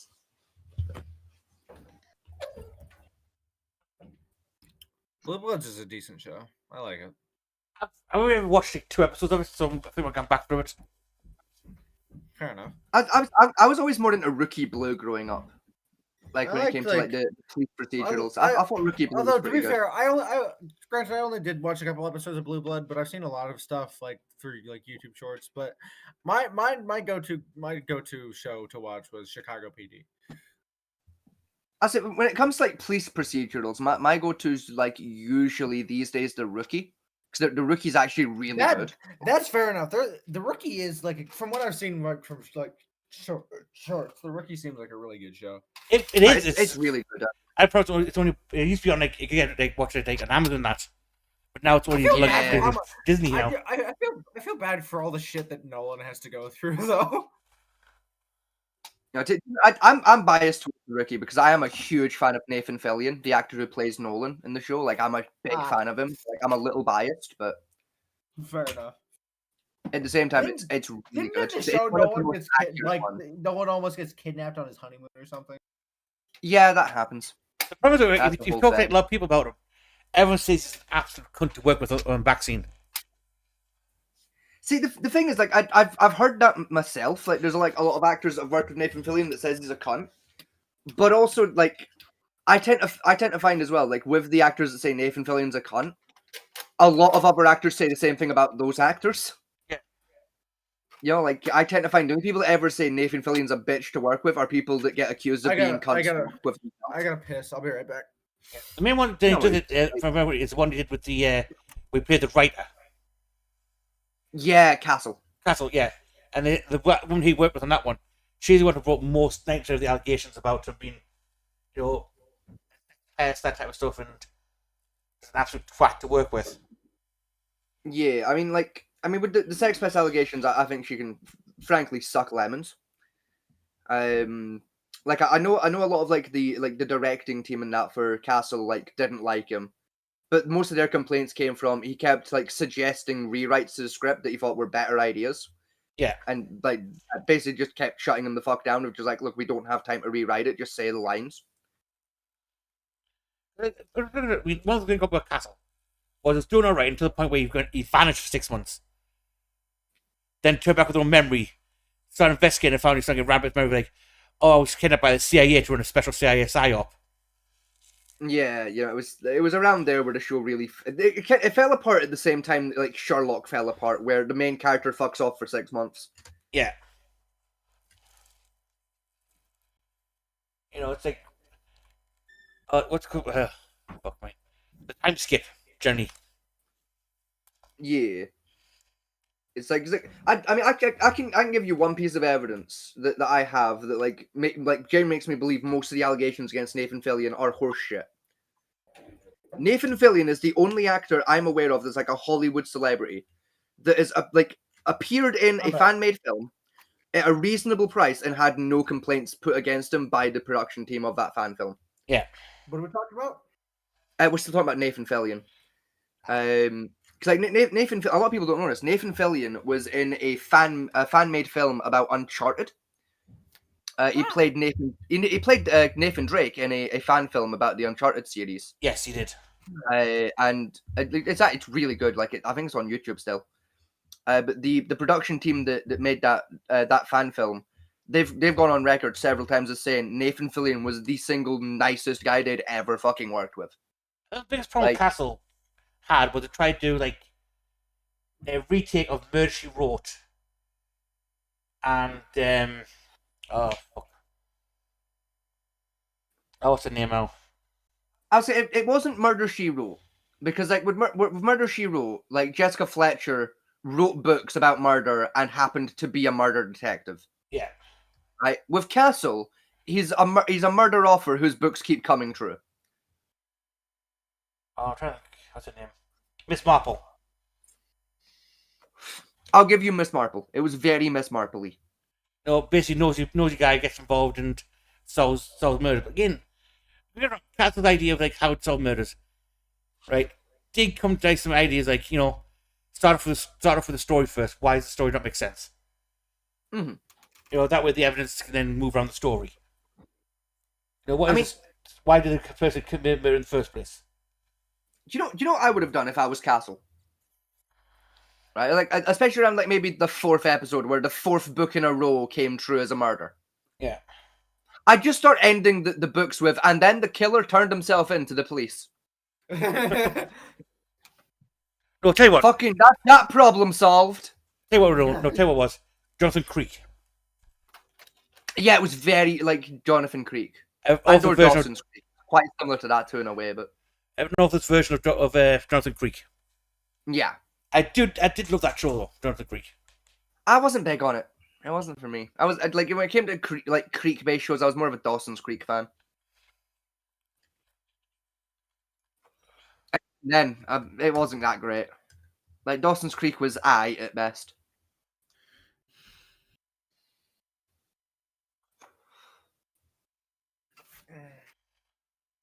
Okay, that's a title for a show. What's that? Bow's live stream and what's looking at right now. It's popped up. Making drugs. They're playing schedule one. Yeah. Yeah. With what title? Making drugs. There's no in hell we could get away with a title like that. Yeah. Oh, we probably could, in fairness, but right, very quickly, I'm gonna disappear for a little bit, because I'm gonna come downstairs and I'm gonna make some food, because I literally haven't eaten yet today, so I'm gonna make some flatbread in the kitchen, because I'm very hungry. So we just go to the do. I was going to end the show earlier tonight because I'm tired myself and I was going to make food anyway. I mean, valid. Are we ending there then, or? I'm going to think we're going to what? We go for an hour and a half. So About that. if you can hold it for like half an hour. All right. I'll be like maybe a half hour in the background just making flatbread. Like, Let's say if you hold it for half an hour, then we'll just end the show with the 2 hour mark. Yeah, fair enough. Yeah, that makes more sense. Yeah, we did quite a long episode on Wednesday. I'd say Wednesday was it was an accident, but it was still a very long episode. Yeah. Yeah. Because we got off on that whole Koala Club tangent. Yeah, and then we started talking about that fucking deep level AI that fucking is like semi-sentient. That was like a whole adventure. Yeah. No, and then we speculated about where that one fucker could be. Yeah, which again more relates into the Koala Club thing, but still, it's still. I mean, one thing I did find, someone did put a video up. I haven't actually looked into it. I find it read on my For You page. Is that apparently found DC Cooper's body. I doubt it.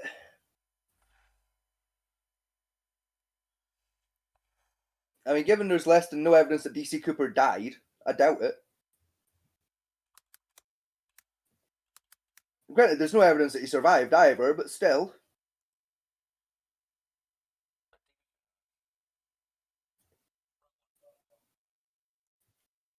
Who was Dr. Cooper? So DB Cooper was DB Cooper. Oh.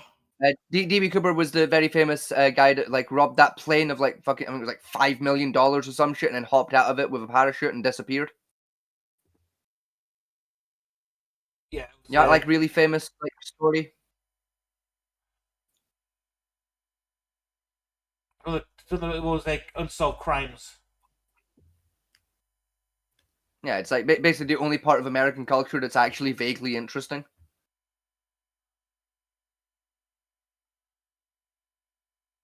No one else, just me and Fat Man T that know this one. Okay then. No, Glitter knows it. Oh, Glitter's not fessing up to knowing it. Knowing what? DB Cooper. Which one's that one? The guy who drew it at the plane with the cash.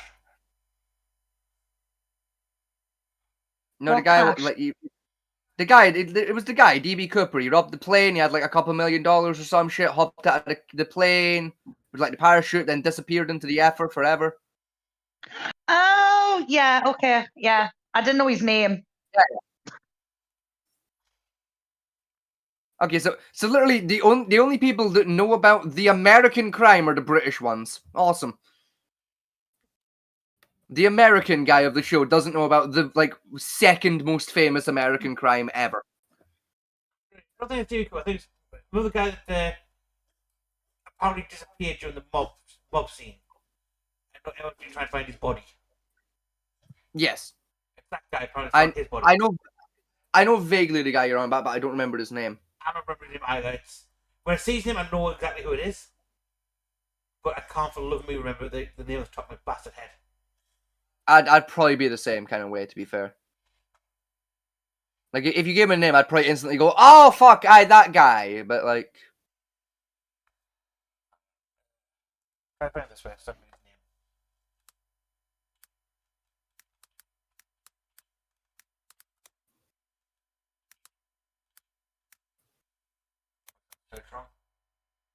What are we looking for? Well, I mean, if you've been paying attention to the last 5 minutes of conversation, you'd know. I mean, I know.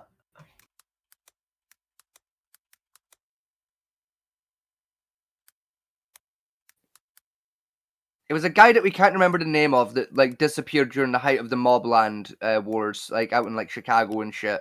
That apparently the body of whom has been discovered. Dan Cooper.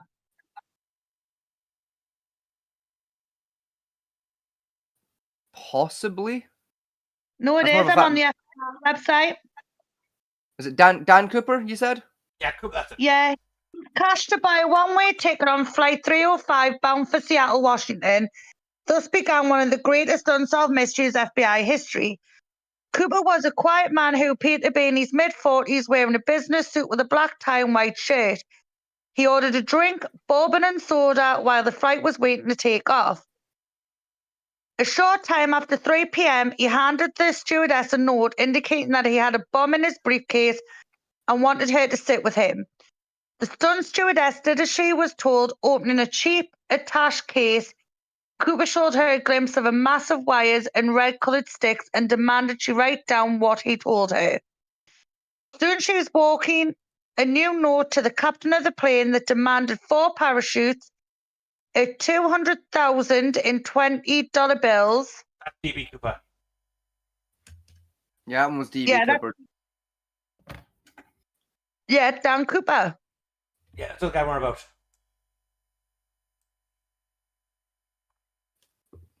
Then which guy?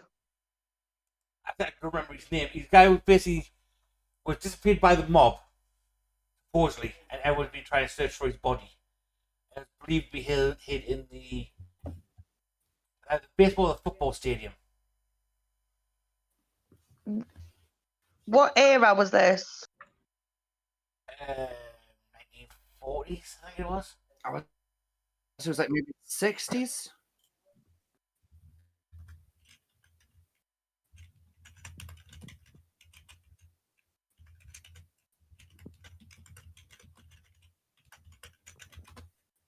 I think I know what to Google to find the guy you're on about. Hang on. I'm literally in the background just Googling Mafia member disappearance body discovered. Because odds are that'll pull up what we're looking for.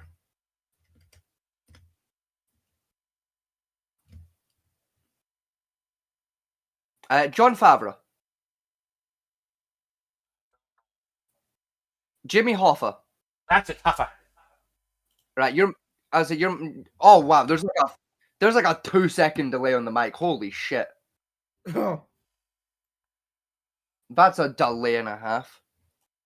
Yeah, Hoffa. Found his body was found. 1, 2, 3. That is a 3-second delay happening on the Discord right now. What the hell is going on there? Discord's just Whoa, why the fuck is my ping at 1,000? oh no. My ping for a minute was at 2,000. What the fuck? Jesus Christ. What did you do? You're coming okay on my end. What the Jesus God? You sounded fine for us.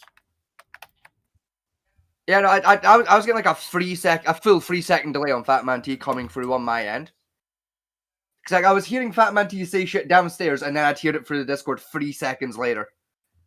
That was wild. My God. But yeah, I've found an article from the Independent here. I've got the YouTube video from 2 weeks ago. Send me the link to the video. I don't know. I've got to figure out how to do that shit. This could take a while. It's fine. Right, let's see.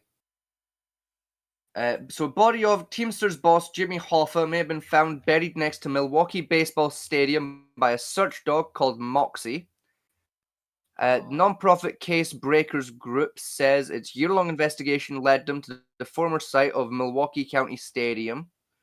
Hoffa, a legendary union leader, disappeared on the 30th of July 1975 while reportedly on his way to a meeting with Detroit Mafia members. His body has never been found and he was legally declared dead in 1982. The casebreakers said in a statement on Wednesday that their search was aided by a dying police sergeant scribbled instructions on an Ace of Spades playing card. What the fuck?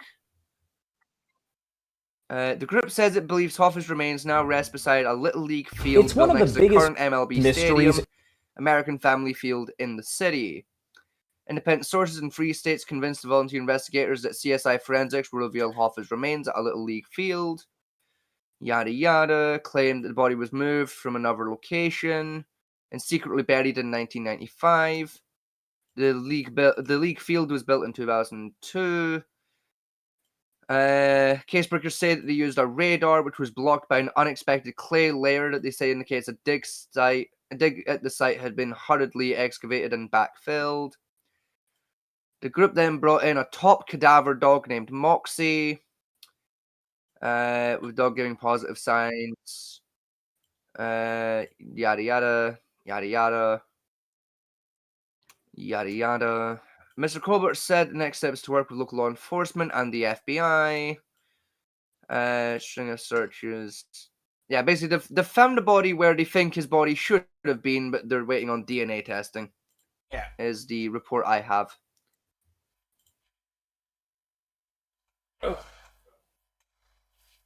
Yeah, so that mission's been solved. That's one of the big ones being bugging people where he vanished to. It's not necessarily been solved, it's just they think it's been solved. They Yeah. found a body, like, while investigating the case, but obviously we can't confirm if it's the body yet. Like this one from the back. The most It's probably found Amelia Earhart's plane.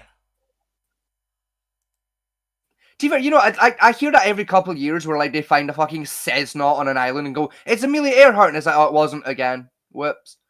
Even though I'm pretty sure, like, it was already revealed that Amelia Earhart crashed in, like, fucking, I think it was, like, Peru or some shit, or, like, Tahiti. Peru. Like, the Tahitian people, when civilization hit them, and we told them about the story of Amelia Earhart, they were like, oh yeah, we remember that bitch.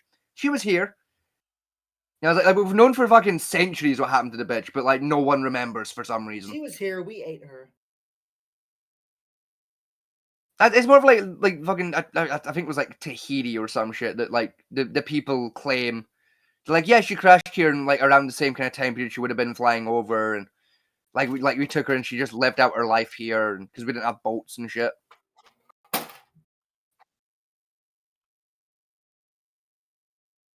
You got it muted, Fat Man, too.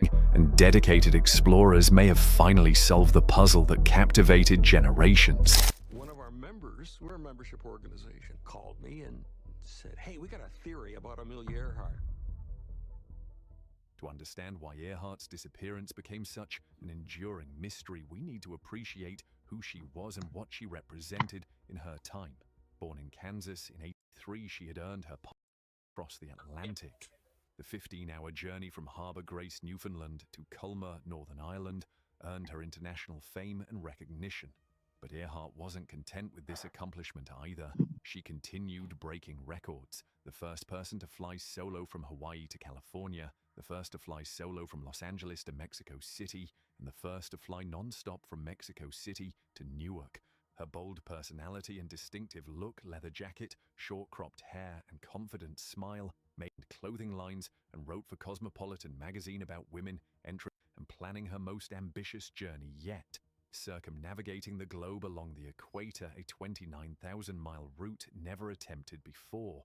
This wasn't just about setting another record, it was about proving that women could accomplish feats equal to men in skill, courage, and in things as men have tried for many years. In June 1937, Earhart and her navigator Fred Noonan departed from Miami, beginning their around-the-world expedition. The journey wasn't their first attempt. An earlier try, starting from California, ended with a crash in Hawaii. This second attempt moved in the opposite direction, heading east instead of west. Their modified Lockheed Electra 10E was specially equipped for the journey with extra fuel tanks replacing passenger seats. By early July, they had completed nearly two-thirds of their journey, having flown from Miami through South America, across the Atlantic to Africa, and then across the Indian Ocean. What time period was this again? On Like July what? 1947. Okay. So the monoplanes were a new thing at that point. Still. Yeah. 2nd, 1937, Earhart and Noonan took off from Lae, New Guinea, headed for tiny Howland Island, a flat strip of land just 1.5 miles long in the middle of the Pacific Ocean. This leg was perhaps the most challenging of their journey, a 2,500-mile flight over open ocean to a tiny target. To assist them, the U.S. Coast Guard cutter Itasca was stationed near Howland Island to provide radio guidance. What we've known from radio transmissions is that something went terribly wrong. At 7:42 a.m. local time, Earhart radioed, "We must be on you but cannot see you. Fuel is running low. Been unable to reach you by radio. We are flying at 1,000 feet." The ship's crew heard her signal but couldn't establish two-way communication. Her final confirmed transmission came at 8:43 a.m. "We are on the line 157337. We'll repeat this message on 6210 kilocycles. Wait, listening on 6210 kilocycles. We are running north and south." Then silence. The US government launched what was then the most expensive sea and air search in history, covering 250,000 square miles of ocean. After 16 days, they declared Earhart and Noonan lost at sea. For decades, this is where the trail went cold. The official conclusion was straightforward but unsatisfying. Earhart ran out of fuel, searching for Howland Island, crashed into the Pacific Ocean, and the aircraft sank to the ocean floor, leaving no trace. The mystery of Earhart's disappearance didn't fade with time. If editors have sought answers, developing competing theories and spending millions of dollars searching across the Pacific. The earliest searches focused on the waters near Howland Island, the destination Earhart never reached. The U.S. Navy deployed aircraft carriers, battleships, and began investigating an alternative theory that Earhart and Noonan might have landed on Garner Island, now Nikumaroro, nearly 400 miles southeast of Howland. Led by Richard Gillespie, TIGAR conducted 13 expeditions to Nikumaroro, finding tantalizing but inconclusive evidence.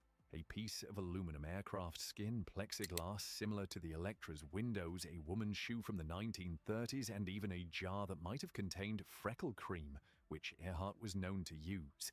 Another prominent theory emerged when aviator and investigator Elgin Long suggested that Earhart simply ran out of fuel near Howland Island and crashed into the deep ocean.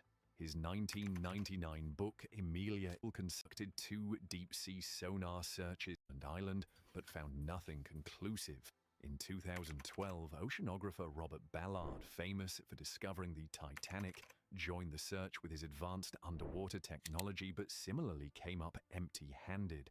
Some theories ventured into more controversial territory. Actually, hold on. Do y'all want to know a fun fact about the discovery of the Titanic? Go on. Sure.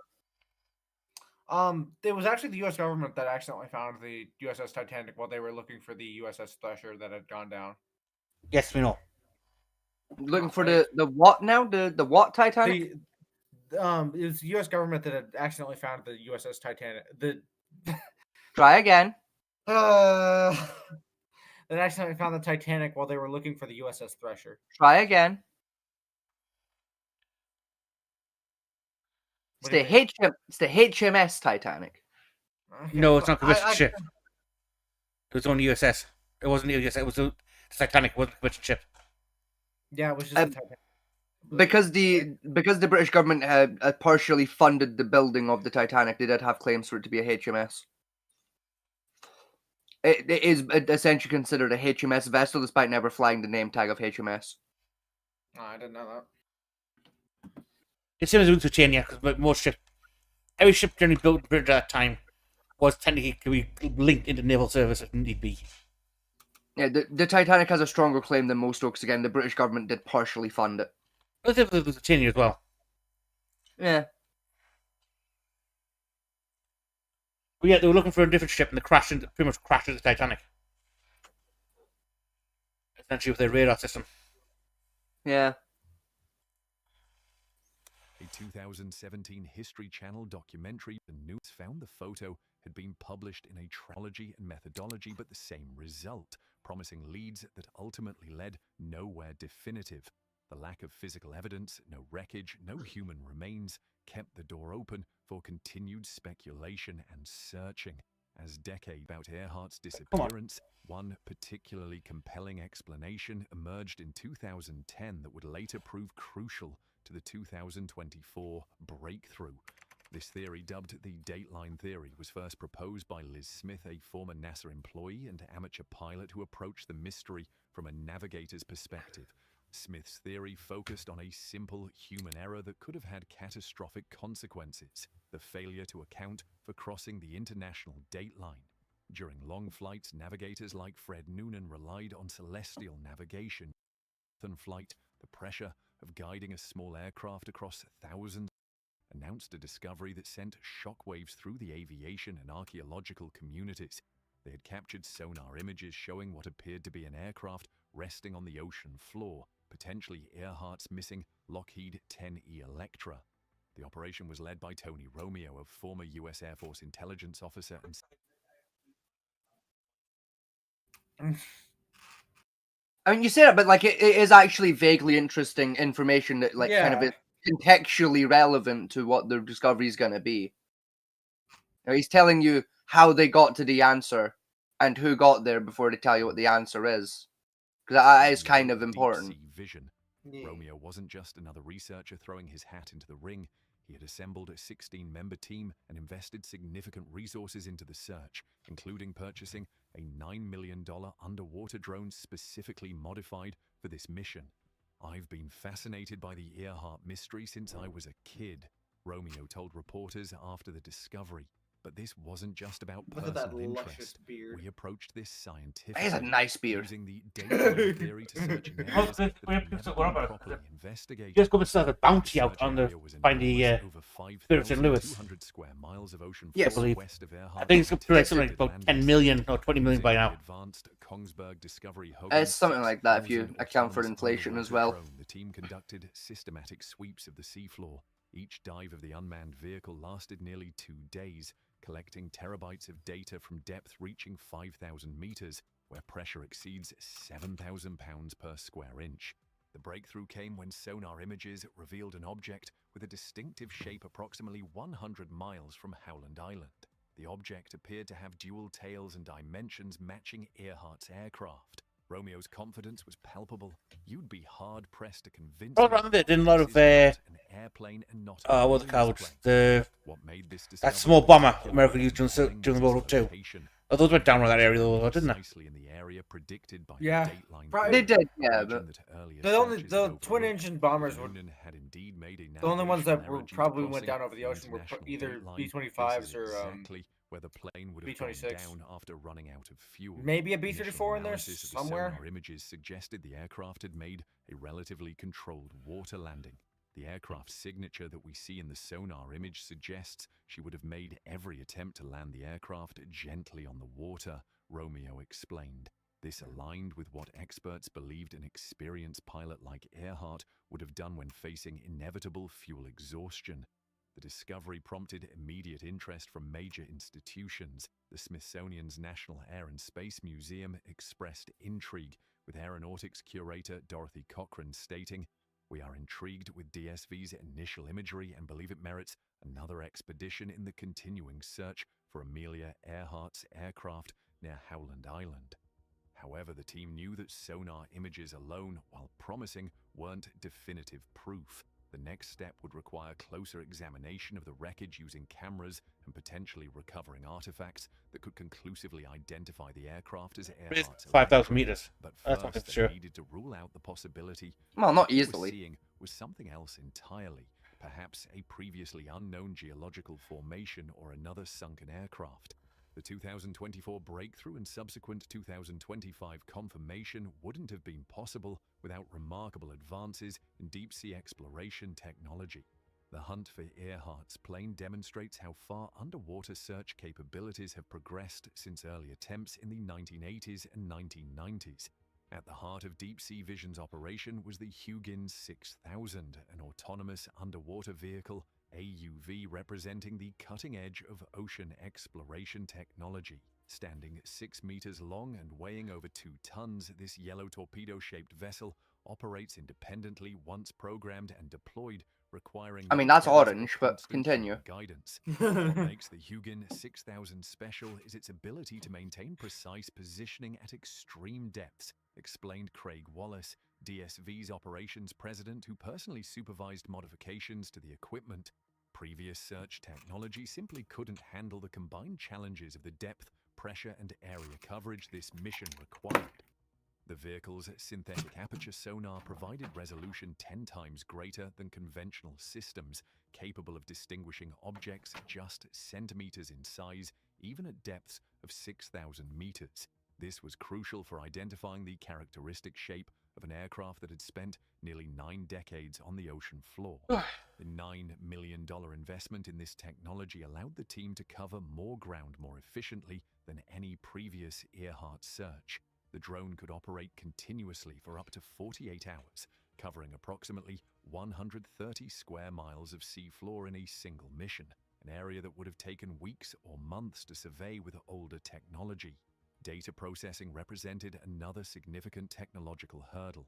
Each mission generated terabytes of sonar data that required sophisticated software to analyze. The team employed artificial intelligence algorithms to help identify potential man-made objects among countless natural formations on the sea floor.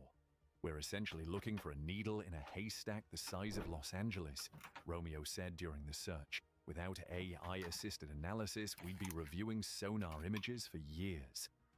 Fair The enough. follow-up missions in late 2024 and early 2025, the team deployed additional specialized equipment, including high-definition cameras capable of operating under extreme pressure and manipulator arms that could collect samples or artifacts if necessary. Perhaps most impressive was the navigation system that allowed these vehicles to maintain their precise location despite ocean currents and the absence of GPS signals at depth.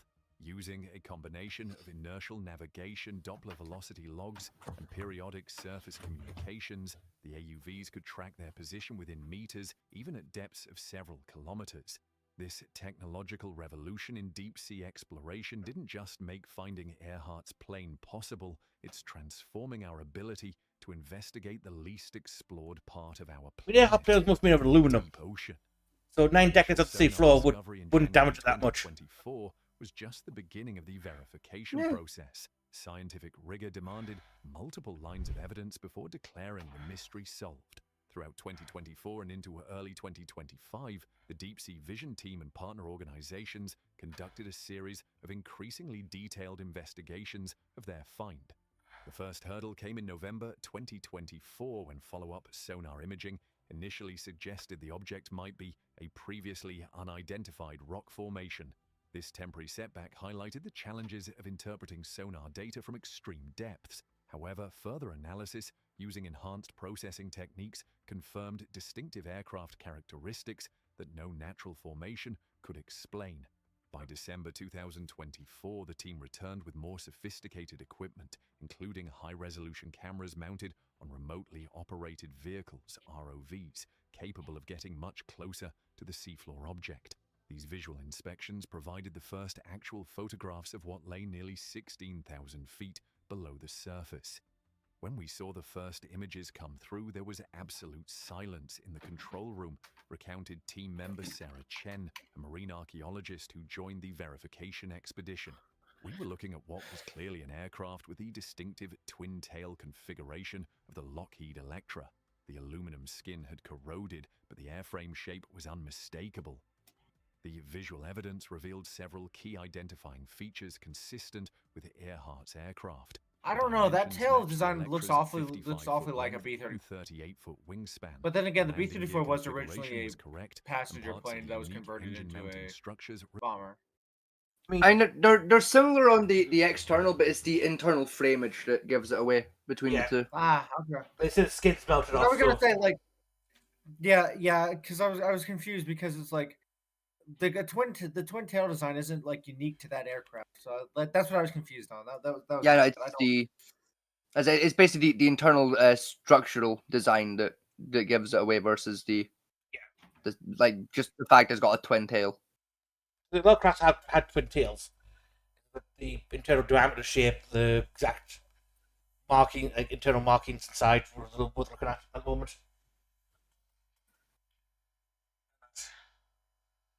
Electra's like build quality is like really specific in how it's built. Yeah. Remained intact. In early 2025, a third expedition used specialized equipment to collect small samples and conduct in situ analysis of materials. Spectrographic analysis confirmed the presence of aluminum alloys consistent with 1930s aircraft manufacturing. More compelling was the discovery of a partial serial number on a component that matched Earhart's Electra. Perhaps most convincing was the location itself. The wreckage lay precisely where it would have been if the dateline theory were correct, approximately 100 miles west of Howland Island. Computer modeling of fuel consumption rates, weather conditions, and flight paths confirmed this location aligned perfectly with Earhart's final radio transmission reporting she was flying along the 157 to 337 line of position. We can now say with over 95% certainty that we have found Amelia Earhart's Lockheed Electra, announced Tony Romeo at a press conference in February 2025, alongside representatives from the Smithsonian Institution and aviation historians. The combination of location, aircraft type, dimensions, and specific identifying features leaves virtually no room for alternative explanations. While some artifacts remain on the ocean floor due to preservation concerns and the technical challenges of recovery from such depths, the photographic and analytical evidence has been enough to convince most experts that aviation's greatest mystery has finally been solved after 88 years of searching.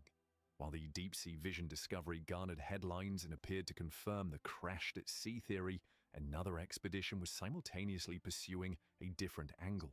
Since January 2025, Dr. Richard Pettigrew, Executive Director of the Archaeological Legacy Institute in Eugene, Oregon, has been leading a team investigating Nikomaroro, formerly Gardner Island, a remote atoll about 400 miles southeast of Howland Island. The Nikomaroro theory has long competed with the crash-at-sea scenario. It suggests that after failing to find Howland Island, Earhart and Noonan might have had enough fuel to reach this alternative landmass, where they survived for some time as castaways before perishing. Dr. Pettigrew's 10-person scientific team focused on what they named the Taraya object, a metallic and reflective anomaly on the north shore of the Nikomaroro Lagoon that satellite video and drone imagery suggested could be aircraft wreckage. Other people have looked and failed, but sooner or later someone is going to succeed, Dr. Pettigrew told reporters, acknowledging the frustrating history of previous searches. The summer 2025 expedition uncovered several compelling artifacts: aluminum fragments consistent with 1930s aircraft construction, plexiglass pieces matching the Electra's windows, and personal items including a compact container that could have held freckle cream, something Earhart was known to use. Most intriguing was a partial fingerprint preserved on a deteriorated leather item that forensic scientists are currently comparing to Earhart's known prints from her pilot's license application. Early analysis suggests a potential match, though final results are pending. While these findings initially seem to contradict the deep ocean discovery, researchers now propose a unifying theory. The main fuselage and one wing section went down at sea as identified by deep-sea vision, while portions of the aircraft, perhaps a wing or tail section that broke away during a water landing, drifted to Nikomaroro, carried by the same currents that had made the island a collection point for Pacific Ocean debris. We're not looking at competing theories. Yeah, it makes anymore, sense. but Yeah, I can see that one, right? evidence, explained Dr. Pettigrew. Yeah. Maybe bump, in a because they- joint statement I thought with the Tony Electra was designed to float. 2025. Here's a water landing. They are, Combined findings from both locations. So it makes sense if the wind a broke complete off, that's why it story of sank. What likely happened during those final moments. Even if only the one wing broke off, I'd do it. This Yeah. collaborative Yeah. approach marks a turning point in Earhart research, with previously competing teams now sharing data and artifacts to construct a comprehensive understanding of the aviator's final flight, one that may accommodate elements of multiple theories that had once seemed mutually exclusive. With physical evidence finally in hand from both the deep ocean site and Nikomaroro, researchers in 2025 have begun piecing together a plausible reconstruction of Earhart and Noonan's final hours, a narrative that combines elements from previously competing theories into a coherent sequence of events. The reconstruction begins with Earhart's last confirmed radio transmission at 8:43 a.m., when she reported flying along the 157 to 337 line of position. Based on fuel calculations and the dateline theory error, experts now believe Earhart was approximately 100 miles west of where she thought she was, searching desperately for Howland Island as fuel reserves dwindled. The navigational error caused by crossing the international dateline placed them in a completely different search area, explained Dr. Martin Jeffries, an aviation historian consulting on the analysis. By the time they realized the error, they likely had insufficient fuel to correct course. Flight simulations using weather data from July 2nd, 1937 suggest Earhart would have had no more than 30 minutes of flying time remaining after her final transmission. As an experienced pilot, she would have begun preparations for a water landing while fuel still remained to maintain control. The condition of the wreckage you're still there? discovered by deep sea vision indicates Yeah, I'm still here. You haven't said very much. I thought we would speak more. Analysis of the debris field shows the aircraft remained largely intact upon impact. To be honest, I have no idea what the fuck it's aeroplanes. No, that's fair. The distribution pattern of the wreckage indicates Yeah, that's fair. exactly what pilots are trained You know, to do. it's Parallel to the aeroplanes. It is a rather nerdy, like, the really how it is one of those like weirdly nerdy topics that people get into. It's planes in general. Like aeronautics is just a very nerdy subject.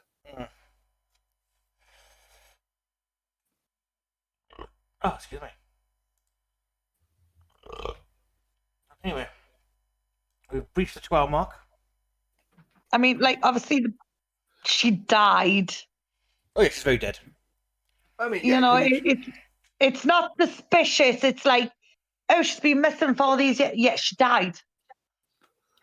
Yeah, because then she was, what, 30-ish when she tried to circumnavigate the globe? And it was 90 years ago? 40, I think she was. Yeah, she's turbo dead. She'd been dead a while. Turbo dead. I don't think all the weird things, rumors around it, like, it was one of the things they said she was secretly KGB, and she went, of course, on purpose to hand over like sensitive information from the US to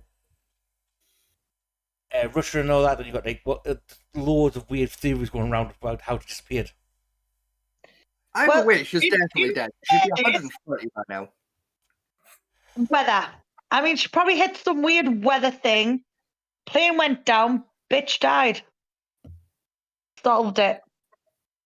Oh, it's even something that she's trying. We don't do that. It's basically got you as a navigator, got lost, and then ran out of petrol. Yeah. Right, that's the cheeky bitch. What's that? That's just cheeky. It's true though. Never mind you as a navigator. I give great directions. Yes, in the opposite direction. You're really going. Turn right ahead. There's no right. Turn right ahead. There's no right. No. Turn right. Which right? That right we passed 5 minutes ago. Fuck! Yeah, Mother Goose is great at giving directions. Right, what you gotta do is follow directions and go the opposite direction of what you're saying. I've only got my husband lost 18 times. Only 18 times. Right. Okay. And I think in 7 years, that's not that bad. Yes, because you bought sat nav. Shut up. I got my mum lost once while navigating for her, and in all fairness, it was her fault because she wasn't listening. I've never gotten my mother lost. Get fucked all fucking get fucked. Like I was navigating, like looking at the satellite lab, like telling her the directions while we were driving. I was like, right, we need to turn left here. We need to turn left here. Matt, we need to turn left here. Where? That fucking turn you just went past. Oh, well, why didn't you tell me? I've been saying for 5 minutes you need to turn there. You know, like, that was the one time we got lost, and we ended up in Motherwell instead of fucking Kirkmere Hill. Right, in all fairness, right, the first time someone handed us the map thingy upside down, right? The And you second didn't know time, where we were so I could give them the directions, right? And then on another occasion, they changed the scenery. So I was looking for a specific, like, road thing, and it wasn't there anymore. It's Luke's fault for changing signs around. That's That's what I said. That sounds like your own fault. No, it's the government's fault. They changed the signs and didn't tell anyone. Right. I look for specific things. Like, that's how I remember things. So, like, say you want to know where Lidl is, I would sit here now, go, right, the hospital's there, past the hospital. I see that Pacific pub. That's fine. We're on the right track, and there's Lidl, right? Now, if they change something, like, say, the hotel, I wouldn't recognize that's the same place. It's not my fault. That is your fault, because the shape of the building would still be roughly the same. Not really, no. I mean, yeah, it's just a sign they usually change on a hotel. Yeah, but still, if it's not the right name or the right colour, I'm not going to notice. Well, I am, because I remember buildings based on their shape rather than, like, their colours or fucking signs. It doesn't work that way. I lived in that street for over, like, 5 years where yous are. Yeah. And if someone came up to us and went, can I have directions, I would still get the fuckers lost. Yeah. That reminds me, do you know who owns the fucking mule? Which one? The mule that like has this penchant habit of making like cryptid-like noises at 2 o'clock in the goddamn morning. Yes, I do.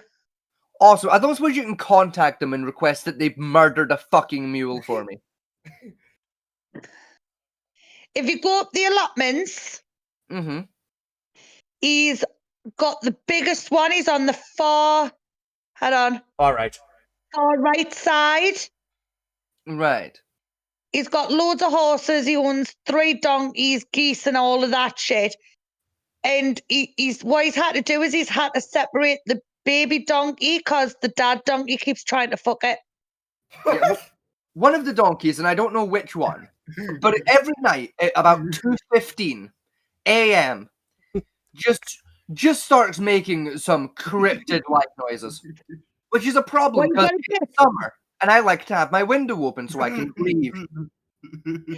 Right, what you got to do is around 9:30 at night, you've got to go to the allotments and give it some polos, and it'll be quiet for the rest of the night. I feel like I'd be quicker and easier if I go to the allotment at about 1 a.m. and just put around a buckshot through its skull. Just give it a few polos. I can't afford polos. Keith, I'll be honest, I can't afford a cheesecake this month. Never mind fucking polos. What if that donkey secretly is a cryptid? That would make sense given where we live. I mean, we've already like explained like Stanley Elvis to you, so like yeah. Yeah. Like given one of my neighbors is unironically just John Bon Jovi and Sir Patrick Stewart, and only one of them's the real one. It would make sense if there was just an SCP on the loose pretending to be a fucking donkey. Don't forget about Winston now. Make sense. Don't forget about Winston. Yeah, there's Winston, the immortal fucking shopping bag god. Jog Santa now. What was that one? The Santa who jogs around every Christmas. Oh, yeah. Yeah, jogging Santa. That guy exists. Yeah? I know, because I saw him this Christmas. It was weird. Yeah. It's magical. It's fucking something. You know, I live in one of the places of all time. Hey, all you gotta do is, like, suspend belief and most things make sense. No. No, I refuse. I'm going to blast P. Yeah, we're going to shut off anyway. I reject the idea and I replace it with my own. So, people, good night, good luck, and catch you on Sunday. Bye. Have a good one, y'all. See ya. Thank you for